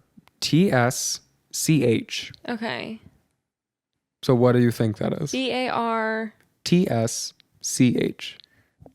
B-A-R. 5 consonants. I should be good at this because my mom's maiden name is Echner, and it's Echtner. Ah, okay, maybe. But I can't. I'm not. So Something about technically, the way that you said that is how it's supposed to be pronounced in Germany is Barsch, Barsch. but we have Americanized it to be like Barch, like March, Barch. but with a B. I see. Yeah, That makes sense. yeah. And My last name is well, it might be German or Danish. Now I can't remember, but is something like Central European-ish. yeah, there's a lot of those. What a sweet little boy. He is an angel, isn't he? I love little cat's little chins. They do have such little chins. Bitty, bitty little chins. I too have a little chin when you So think about petite it. and small. That's correct. That's correct. I made it myself. I did. As one does. Some people don't. Some people don't. I do have a friend who recently got jaw implants. Oh, really? Yes. You can pretty much get an implant anywhere nowadays. And they're slay. They look great. That's cool. They look great. I keep hearing all about the buccal fat removal. I personally have plenty of buccal fat. I got the little baby face. I am going to keep mine, but it looks so good on some people. Yeah. But for some people, I also worry that it ages them too quick. I know. I think so too. It like There is something to be said about makes a baby people look face. like- It's youthful. Yeah. and Have you seen a Barney? little scary. No, but yes, Everyone's Barney saying did he get got buccal fat, lipo, Yeah, some things. He's got some work done. forehead implant. Mm-hmm. We got what was it? What was it called? Wait, what do you call it? What body part? Prosthodontist. Oh, a prosthodontist. Yes, my prosthodontist. prostosaurus. Your He actually is a prostosaurus. He's a dinosaur, isn't he? Yeah, I think he's a dinosaur. Yeah. So, and then with fake teeth, he's a prostosaurus. That he would be. What was your like childhood TV shows? Let's talk toddler and then just like standard kid. Great question. 2. We did not have cable Ooh, art parents. for a very long time. So Yeah. I was stuck with like my favorite one of all time. I mean, I watched things like Barney, Sesame Street, whatever. Right, yeah. Did watch some Teletubbies. I probably watched that a little too long, to the point where I was like, I get that the sun is creepy. Yeah. Where it's like laughing baby and it isn't wholesome. It's like No, something kind of really ominous. Yeah. Ominous, nefarious almost. Yeah. The baby's up to something. And then I was got watching- my eye on you. Yeah. Son baby. And it would make eye contact, so I think that's why It would make eye contact. it's kind of like a little bit sick. It didn't need to, but it did. Dragon Tales. Yes. Incredible. PBS. Yes. For those of us who didn't have Yeah. cable. Very safe wholesome. Space. Yeah. Yes. Mine was definitely Land Before Time. Great. Yes. Incredible. That was how my parents got me and my sister to eat broccoli. They called it tree stars, Oh, smart. which is That's good parenting. which was the word for leaf. In Land parenting. Before Time. It worked. I still hate broccoli. What don't you like about broccoli, and what's your favorite vegetable? Favorite vegetable? Great question. That is actually a really good question. I don't know what my favorite vegetable is because I think I get vegetables and fruits confused. What is avocado? Okay, I don't like to piecemeal like that. I think avocado is technically a fruit. Yeah, because it has a seed. It has like a pit, like a Yeah. peach. So I love fruit. Yes. As far as vegetables go, gosh. I'm not about to play like, Actually, tomatoes are fruit, and so is cucumber. Like whatever. Yeah. yeah, whatever colloquially is accepted as a vegetable. Like celery? Sure, celery's neat. Yeah. I used to hate celery because I said that it tasted like sweat. Now that you say it. Yeah. There's something to that. Yeah, I think that there are proper ways to eat celery, like with buffalo wings. Totally. Perfect. That and carrots, actually, with buffalo wing. Yes. I like both. However, humble opinion, ants on a log. Well, Fair. icky. See, I like the peanut butter and celery combo. I never want to eat a raisin. No, I would never want to eat a raisin. Yeah. I mean, I'm anti-raisin. I would want to fuck the lady on the California raisin. She's Who sexy. wouldn't? She's gorgeous. She's a sex symbol. An icon of our time. That she is. However, I would not want to eat a raisin. No. Even if she asked me to. Even if she said, Hey, big boy, and I went, "Hello, California raisin lady." Yeah. She'd be like, wanna have some raisins? and I would say, "No, I'm I so really sorry. don't. I'm so sorry. I would have to say no at this time. Then I would send her a promo code to my OnlyFans. With the shoes on. Yeah, with the shoes on. And she'd be like, that's hot. And I'm like, you're welcome. Thank you. Could be a sponsorship opportunity. Could be a great sponsor. It could be a great like tandem thing. Yeah. Like we could coordinate ads together. Absolutely. I could fill my shoes with raisins. There is something kinky about that. There is something kinky for that. And somewhere on the internet, There's a community. there's a community Loves for it. raisin-filled shoes. You know what? We should probably try and find that on Twitter. Patent it. Or Reddit. Do you like Reddit? So I've never been a Reddit girly. Really? I can't say that I have. Reddit is neat because it's like it's slower It feels than like Twitter. an abyss to me. It is. I've heard that the way the internet works is Yes. things happen on Reddit, then they move to Twitter. Twitter's still decently early in the rest of the social media world. Yes. And then it moves to devolves like from there. TikTok, Instagram, Facebook, Yes. whatever. I think that is the proper channel. I think you nailed it right there. Reddit is a little niche because it's slower. It's not as visual, I guess. Yeah. It's just kind of like this crazy shit I know where to happened. start. There's really no good place to start. Some of them are just like they have good. It's like everything's like r/something. Sure. And it's a feed of stuff. Like True Off My Chest is a good random one. Okay. Because it's just people confessing things that allegedly happened that are That's crazy. crazy. That are crazy, and that's crazy. That is I can see There's where a the draw appeal to it. is. I mean, it's a lot of reading. Yeah. And where Twitter is Well, I'm back on books, purposely so. like short, True. digestible, Character limit. random crap. Character limit. Yes. But Reddit is no character limit. Or actually, there might be one, but No one's requiring you to be succinct. no, they're not. I need to get back into books. Yeah, I'm kind of like on that train. I think my good way of like getting back into it is I'm reading more poetry, Okay. which is kind short, of like a short short book. and digestible. Character limit. Yes, I needed to exactly character limit. A poem is like a vintage tweet. Ooh. Yes, hot take. Wow. Hot take, semi-valid statement. Yeah. Yes. Okay, tweet that.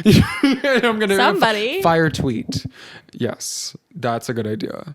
But I'm reading a lot of Walt Whitman. Okay. Wow. Yeah. The big guns. Yes, the big guns, the big one. That's nice. Yeah, I like Walt Whitman. I know. I felt like this year my thing was I'm going to get off my phone. Yeah, you did. You have mentioned in Several previous times. previous episodes. I'm trying to stick to it. That it's a vice. He did his homework. I did do my homework. And it is a fair assessment to call it a vice. Yeah. Like some people, yeah, I mean, hit a vape all the time, and some people like cannot go without their phone. No. Like right now, when I gave you my coat, my phone was in there. I actually felt that. I felt it. I felt the weight of the Yes, phone. the And I was weight like, of the wow, phone. he's And you're leaving like- this in here. And I did. That's actually something that I have challenged myself to do, not very successfully. Sure. But it's like something that, like, even though Mark and I like literally talk to each other from sun up to sundown every day, Yeah. there are times He where could be thinking you're dead right now. he could. You're at a stranger's home. He could. I did fully say like, I'm going to do the podcast, blah, blah, blah. She could ask me to be her third a pyramid scheme, or what was the other one? Poison me, Poison. kill me, poison me. I could be So, dead. so Oh, you're right. Well, not all poison kills people. That's true. Maybe it's just incapacitating. yeah, in a trance. Yeah, that you just want my Discover credit card. Mm-hmm. Brought to you by Discover. Discover great things is maybe what their Slogan is or Yeah. could be. Pay me. Patent it. Thank you. But it's something that I like. I still like if I were to like leave my phone at home, I would feel naked, inept, and useless. Yeah. Because I'm always headphones in, listening to something. That's what I got Yeah. to challenge myself with is maybe like screen time is like, yeah, it's its own thing, but I can barely, like my headphones died the other day. I was sitting Yeah. on the subway and I actually texted Mark. I'm like, I'm going to kill myself. What am I doing? There's Like, nothing worse than being on public transit without headphones. without headphones, just like to drown the noise. And again, like I'm sure we're both podcast junkies. Yeah. Like need to either be hearing people talking or the same 15 songs that I listen to all the time. Totally. On repeat. Yeah. What kind of music do you like? So I would say, unfortunately, my main genre of music is probably like indie rock. That's not unfortunate. It feels very mainstream now. It's only unfortunate if the bands that you listen to have been canceled for misogyny, sexual assault. So I don't like those ones. Yeah. Okay. Yeah. See, So already it's off kind to of a great start. The ones that I write off. Or people like Ariel Pink who went to the insurrection. Yeah.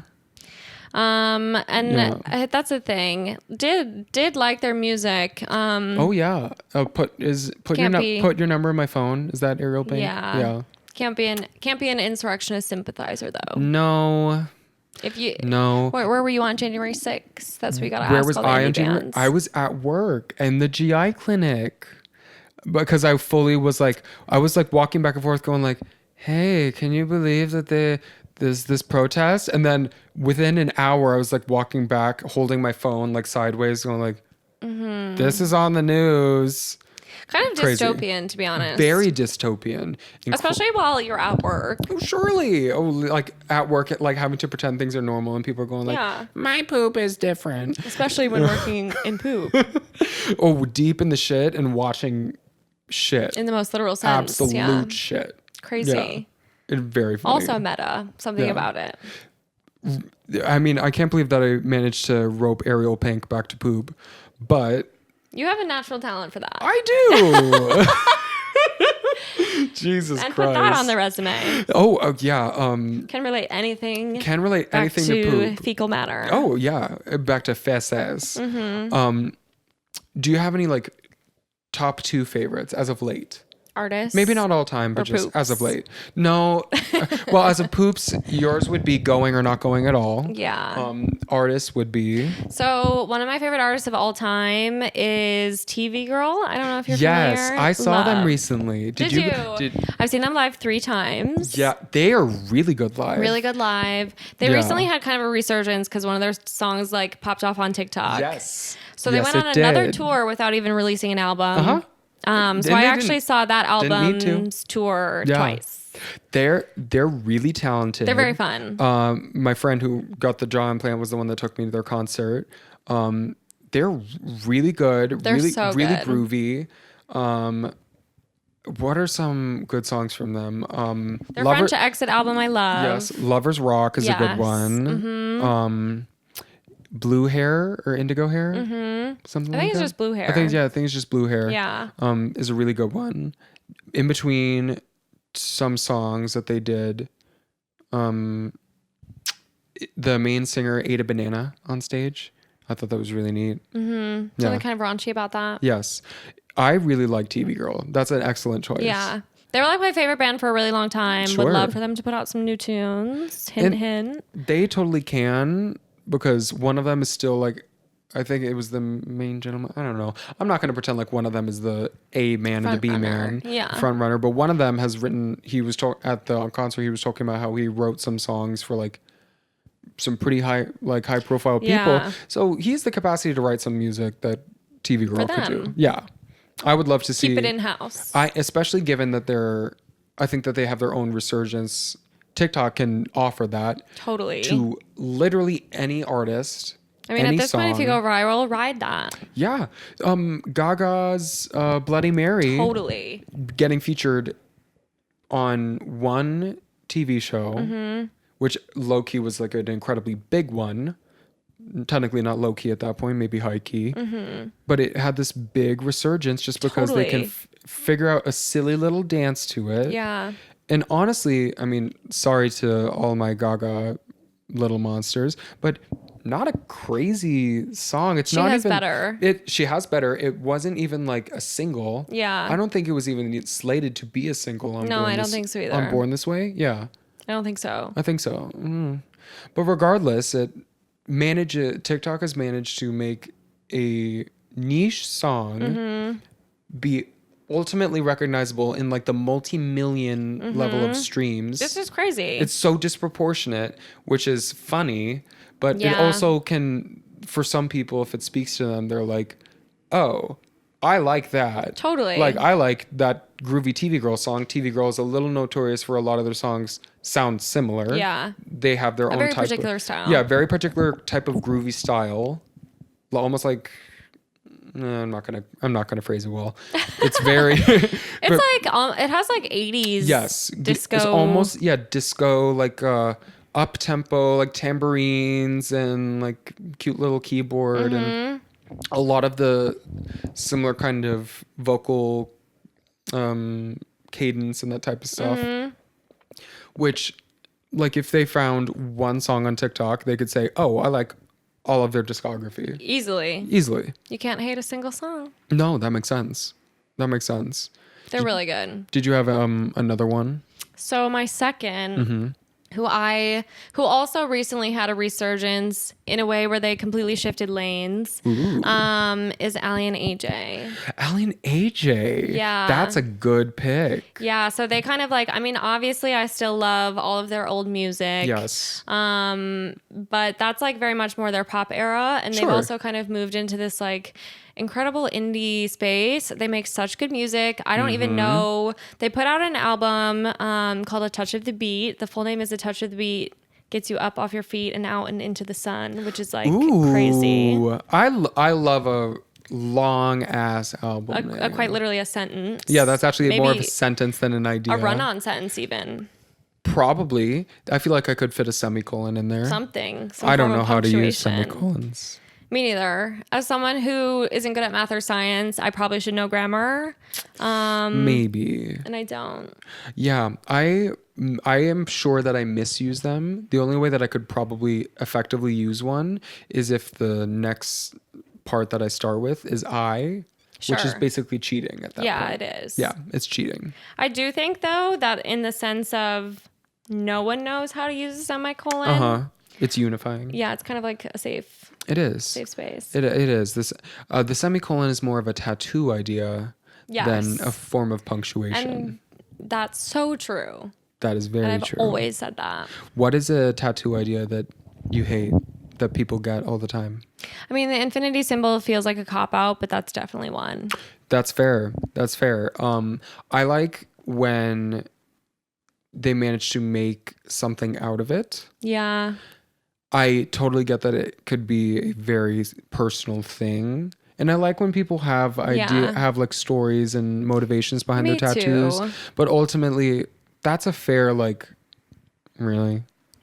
Sorry. And it's one of those things where, like, I think because it became so popular and everyone did it. Yeah. Because the meaning behind it, I can respect. Yeah. But I think it's just when everyone has the same symbol, it gets a little... That's fair. It is kind of like you're one of those. Yeah. Not to shade anybody, and I don't think that she will ever find this, but if she does, I'm so sorry. There was a nurse on my old unit who had a little mustache tattoo on the finger. And I did kind of look at that and go, damn. Yeah. That's pretty bad. That's like so specific to like 2012. Ooh, we know the time. Yep. It was when the mustache toms were a thing. That was a big footwear trend. Like a mustache necklace. Did have one of those. Yeah. Wasn't permanent on the finger. Or like glasses that had like the little hanging mustache attached to it. Definitely from Spencer's. Definitely took some photos and some things like that at the Apple store when I was in the mall. Yes. Oh yeah. Where there was like the iPad that was like with like super glued to a stand. The drawn filter. Yes. Yeah. Oh yes. Totally. With like photo booth. It was always photo booth. Was slay. I love that was like the original thermal filters. Filter. Yeah, the thermal filter. Yeah. That was my favorite one. Really atrocious looking. Scary. So fun though. Scary. No one looks good smiling in that. No. Your teeth are fucked up. Your teeth are yellow. Your face is red. Yeah. Everything else is blue and green. Took a lot of those. Yeah. Mm-hmm. But people would like take a picture like holding their DS and doing that. I always wanted a DS, never had one. Oh no. Mm-hmm. What did you do? Great question. I hung out with a lot of people that had DSs. Ask my therapist. Yeah. I had a DS. I was very attached to it. That makes sense. Yeah, very attached to it. a lot of Pokemon. I became attached to those people. So that I could like live vicariously through them. play on the DS once in a while. That was me with an iPhone, which I did not get for the first time until I was fully 22. Oh, really? Yes. I definitely had an Android first. My parents kind of rode that way for as long as they could. And then I was like... You're like, this is stupid, yeah, Mom. if I don't get an iPhone, I'm going to kill myself. Yeah. I'm going to kill myself and then you. Yeah. I fully... So Mark and I, the way that we first met was he was still going to Madison. He was a senior. It's 2019. I was a junior at Iowa, and I found his Instagram. I thought he was hot, so I literally just DM'd him one day. I love that. And he eventually got my number, like after months of talking, I think like from March to May. Playing the long game. And he finally got my number. And then when he finally texted me, he was like, ooh, green text. And that's it. Yeah. And he managed to tolerate that for a while. I think it was like my 22nd birthday that I finally was like, what the fuck am I doing? Yeah. And I literally asked him, I'm like, how do I play the pool game? Oh, and it is fun. It's fun. Yeah. We used to play like billiards and chess, of course, when we were separated during COVID. Were you and James ever like fully like couldn't see each other for months or anything like that? We were actually like very much quarantined together, which I think was its own kind of bad, where we developed like an absolutely debilitating codependency because we spend so much time together. And because we were also mid-Armageddon at that point. Yeah. Like the world is ending. I am here with you. Why would I ever do anything? Why would I ever leave you? your side? Right. And now it's kind of like, hey, I'm going to go to Jewel. Wouldn't it be nice if I could get you whatever you need and you did not leave the house with me? Please. Yes. Yeah. Yes. Mm-hmm. Yeah. Honey, can you go find something to do so I can be at home and masturbate alone? Literally. Yes. Sometimes you just need that. Yeah. Especially when you both work from home. Yeah, it's crazy. Do you think that, have you ever used a like remote, what do they call it? A remote office space or like a place that you can just go to work? What do you call that? I think remote office space counts. Yeah. I mean, when I had do you know like, what I'm talking about? Like it's like those, it's like an internet cafe, but you can work from home there. Yeah. Yeah. So there, I mean, obviously, I mean, that's essentially what I had when I worked at WeWork. True. So I kind of had that, but then we like did, when we were thinking about getting rid of our WeWork, we did a test run of this thing called Desk Pass, which essentially lets you in any like co-working space that is signed up for Desk Pass. Right. It's like a part of their group. Yeah, and there are a bunch, and we like did a trial of it. It was okay. All the places were different. Some of them would like have coffee that you could get. Some of them wouldn't. Some of them had music playing, so it was harder to take calls. Yep. Like the Wi-Fi isn't always reliable, so it's always a little bit of a toss up. Sure. That would piss me off. And it's like you can't bet on it. No. And at that point, you might as well just bet on your own damn Wi-Fi that you pay for. At least I know what's going on here. Right. And I can stay in my pajamas, which is good and bad, because I definitely will sometimes do that and then be like, okay, wow, I haven't put jeans on. Right. Or you're like, wow, these pajamas were the same ones that I wore yesterday, the day before that, today's Thursday. Were these from last week? Yeah. I wore these Saturday. And then you're like, I'm a garbage person. All of a sudden you're like, wow, it's been 3 months. Yes. Time to do the laundry. Yes. Time to do the laundry. That is a nice thing about not working remotely. Yeah. Is I need to. You have to leave the house. I have to leave the house. I don't necessarily have to do my hair. True. Which is something I love about the buzz is how I don't have to do much to That's how I feel about short hair, period. Yes. I used to curl my hair every single day. Oof. Every single day. Every day. How much earlier would you have to wake up? So my thing was more so that I would be really late. Ooh. To whatever I did. Fair. Yeah. I'm in order to accomplish your hair goals and desires. And somehow I'm still late. So I think that's maybe more of a personality fault. At this point, it's more of a talent. True. And more of a talent. I am so anxious that I need to be early. Yeah. need to be early. That's Because my kind of mother nice. I would wish I always had run late. that. Yeah. It's just not built in Yeah. somehow. That has got to be like the funniest thing about like our friend group is that we're all, I mean, you may know some of them like Luke and I feel like I know them all loosely. I'm Sure. meeting all of them. Sure.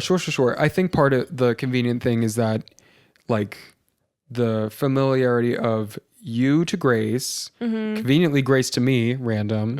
Yeah, I did not know that. No, Grace and I went to middle school together. Okay. Yeah, middle school and high school. Okay. Middle school and high school. She's 2 years older than me, so Okay. she like moved on quickly after I Sure. did, or before I did, I guess. But I was always this like big super fan of her. She has a younger sister Yeah. too, named Rose, Yeah. who's my age, who I've fully known since I was like 12, Okay. and been in like multiple classes with, and I always felt this weird guilt for it. Because I would fully go up to Rose and be like, I love your sister. Your sister's so cool.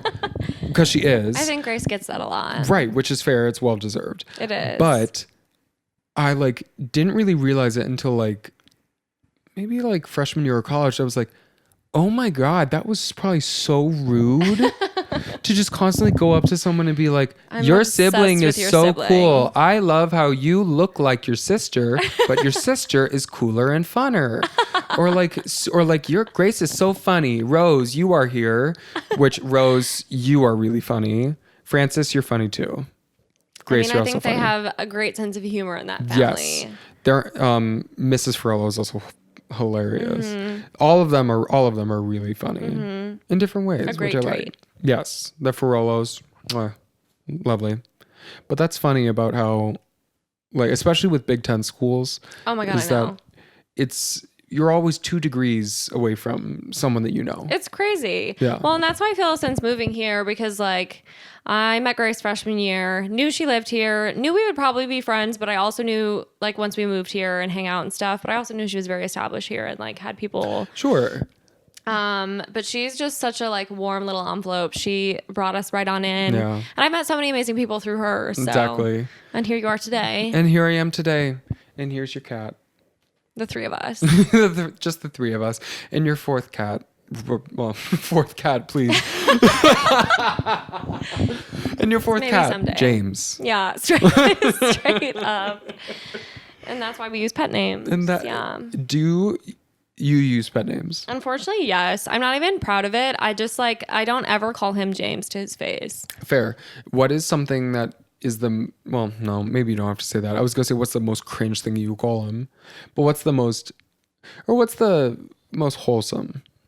Well, I think honestly, most wholesome is how all of our pet names started. My mom always calls him my smooch, Oh, I love that. which is a little bit sweet, very cheesy for sure. I feel like there are things that are like more eye roll than that. Yeah. My smooch, yeah, I like that. So that's kind of how they all spawned. But then they've got like, I don't know, they morph and Yeah. And Oh, they become evolved, crazy. yeah. Mark and I don't even remember how this originally started. I think I have an idea how it started, but we always call each other my lad. He's my lad. that's very cute. Yeah, Mark is my lad. I'm his lad. You're my lad. I Yeah. love that. Yeah. I think part of it was the funny story of how I asked him for us to be official, and he fully said no. So I took him to No, this thank fancy Thai you. restaurant in Evanston.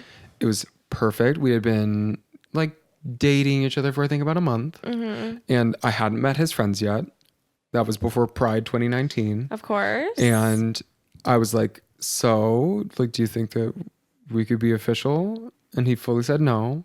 He was like, I'm going to need No, a he was second. like, I'm gonna need you to meet my friends. Like, Okay. you haven't met my friends yet, so no. I guess fair. So no. And then I took it well until I spilled curry all over myself that happened. and had this giant orange stain on a shirt that I bought especially for that dinner. Oopsie. Of course. That's always when you do the spill. Exactly. Only when it matters and only when it's comedically Yeah. convenient. I think it was like 2 weeks later, meet all of his friends, and all of his friends were like, Mark, what's wrong with you? Why aren't you dating him? Yeah. And then 2 weeks after that, it was his friend's birthday, and we're official. That's after awesome. That. Yeah. I'm also loving how much you take charge in the relationship. I think that's very cool. I don't know if I necessarily take charge. I think that's a funny thing. I took a lot of charge in the initiation, but the funny thing is Mark is like the driving force. Okay. Because like I said, he manages my social calendar. So that's interesting, because I would say same with me in the sense of the social calendar, but James probably initiated most of the relationship and pieces like that. Yeah. 10 years. 10 fucking years. I had a fraternity brother who he and his girlfriend had been dating since 7th grade. Oh, wow. Shout out to Molly and Nate. I don't know how long they've been together now, but it's a while. That's like over half your life at that point, Yes. I think, maybe. Which was a curious thing, because when I tell this to people, they're kind of like, ugh. Totally. But once the people who know them see them together, it's like frickin' frack. Like, yeah. Of course. I mean, at this point, James and I like grew up together. Yep. So I think it was hard to avoid. And don't get me wrong, we broke up, I think 3 times. So there was definitely, it's 10 years, give or take. Okay. I don't think that it's relevant unless you think so. Yeah. I don't think it's relevant enough to break it down on like, Right. and on this day we took a break. No. And then we resumed on that day. So minus those 2 months and 4 days. And like I said, bad at math over here. Exactly. Bad at math, no thinky. Yeah. So 10 years. 10 years. That is something to like give a testament to on how, people can learn how to respect each other, how to respect each other's boundaries and supplement each other. Well, and surviving a pandemic together is kind of a crazy thing. Indeed, Mark and I also did that. Yeah. I think that was a bonding thing, but pretty not good tester. Yes, it surely was. Mark and I started long distance. Then, because I had to go back to school. Okay. Even though we were both in the Chicago suburbs, when we started, I had to go back to school.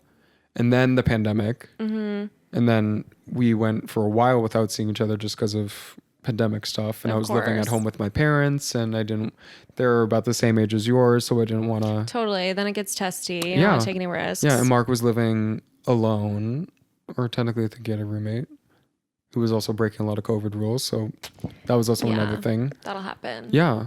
So it was challenging, but I think it ultimately was fruitful. Yeah. Would love to never do it again. Oh, never doing it ever again. Pretty much ever. So bird flu 2028. Yeah.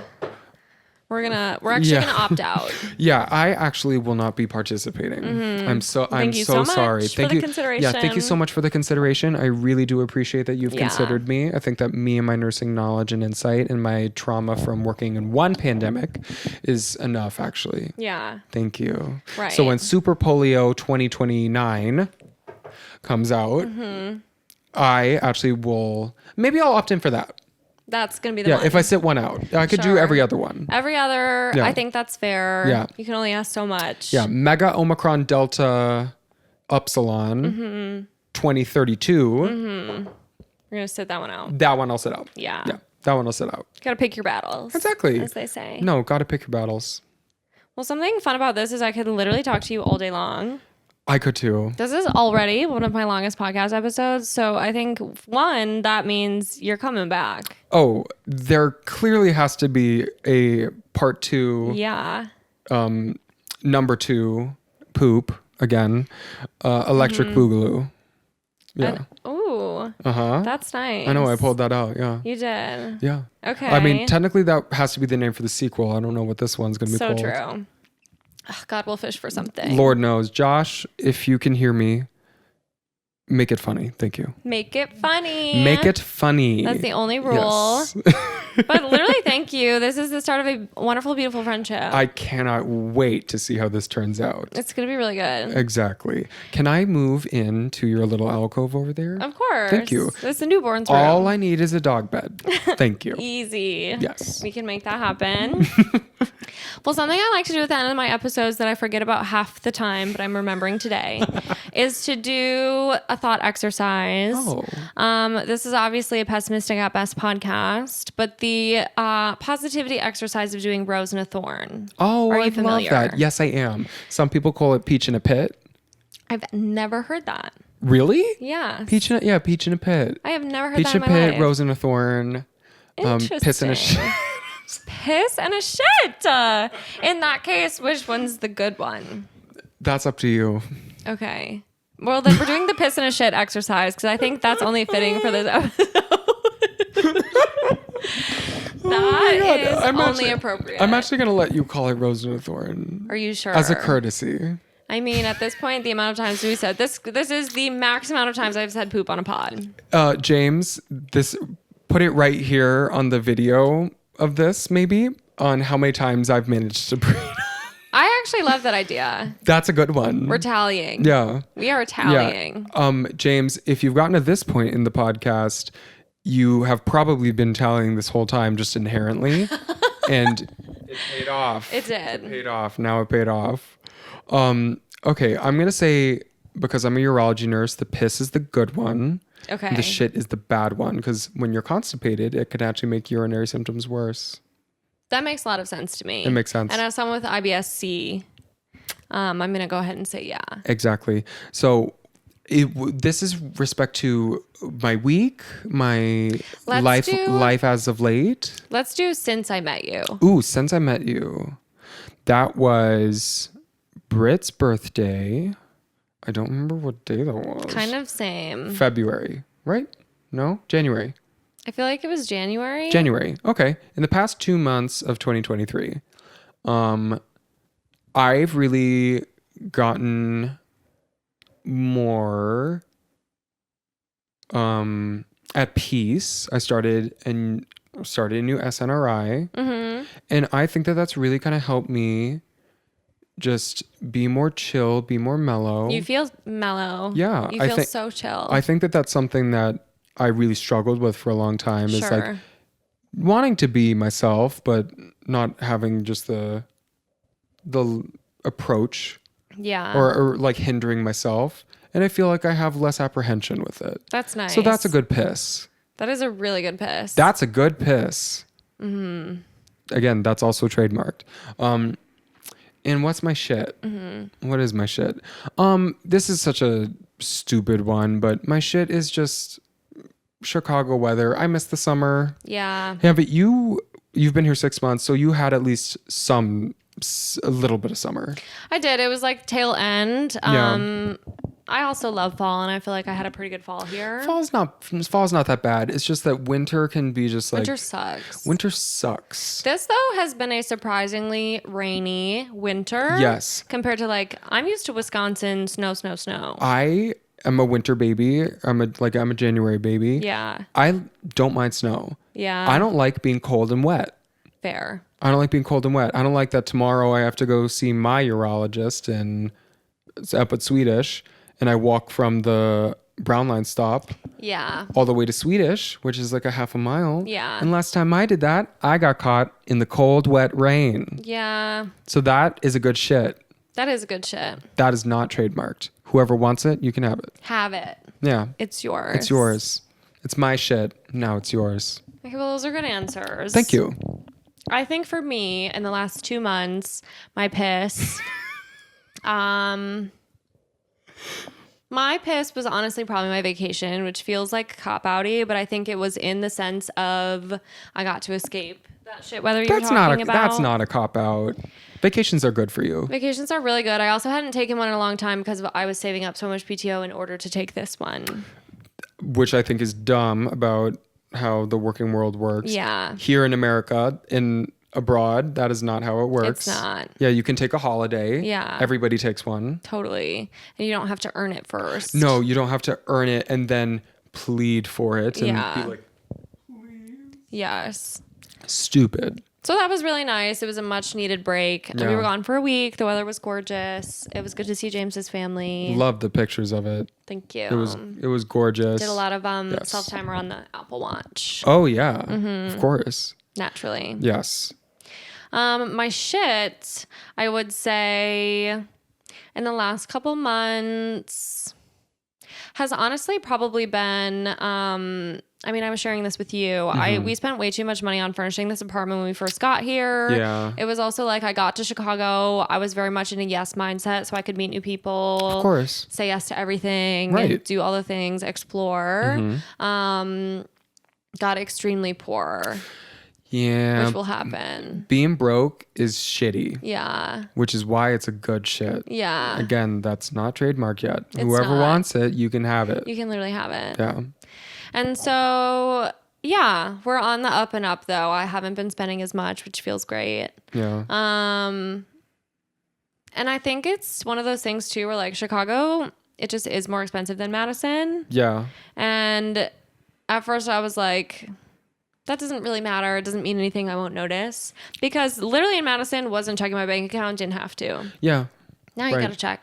Now you do have to check. You gotta look. Yeah. That is something that I have to do now because my parents very politely said, we are moving to Boost Mobile and you're not coming You're with. getting off. Yeah, Yeah. And you're gonna make your own. And I Yeah. was like, okay, yeah, I'll do that this week. They're like, actually, you're gonna do it today. The friendly old push. The friendly yeah. little push to be like, call T-Mobile today. Yeah. Ergo now. And set your own thing up. So that is something that I'm going to have to do too. I think all of us will go through that. Yeah. We'll go through our peaks and our valleys, and then summer will be a We'll go through our piss and our shit. deep valley. We will piss and shit. Yeah. Everybody The natural human will cycle. piss and shit when you think about it. Everybody does it. Yeah. Life is about pissing and shitting and good and bad when you think about it. It's all a cycle. It is all a cycle. Full It's all a circle. cycle. Full circle. Well, thank you literally so much for coming on this podcast. Sam, thank you so much for having me. This is so fun. It was so much fun. You're obviously coming back. Returning guest. Yes, absolutely. Returning guest. And I will actually leave my nursing stuff in this podcast. And I'll manage to have something else be my Nurse-friendly personality pod. next time. The thing of it is, when it's what you do all day long every day, Yeah. you're going to talk about it. It is my life. Yeah. That's kind of just the way that humans work. True. Yeah. And humans also. Piss and Piss shit. and shit. Thank you. Sponsored by. No, Yeah. I'm just kidding. And this podcast is called Pissing and Shitting with Misha. Misha, do you have anything to add? Oh, sorry, bud. He's precious. Excellent. Just kind of like a little yawn. Excellent. That was Little enough. yawn, and he's looking at me like, who the fuck is this? Who the fuck is this F slur? Oh, he would never. No. He would think it, though. He probably would. He would think it. Well, Sam, thank you so much for letting me gab. My absolute pleasure. Do we You have cheers to give these to the now? gab. Let's do it. That's kind of a cool thing that I've never done. I like that. I'm going to start doing that. Stolen. That means you have to Trademarked. patented. I get a penny every time she does that. Yeah. You're going to be a rich man one day. Someday. Well, thank you guys for watching. Thank you for tuning in. Whatever platform you decide to listen and or watch this on. And I will chat with you guys again next week. Bye. Bye-bye.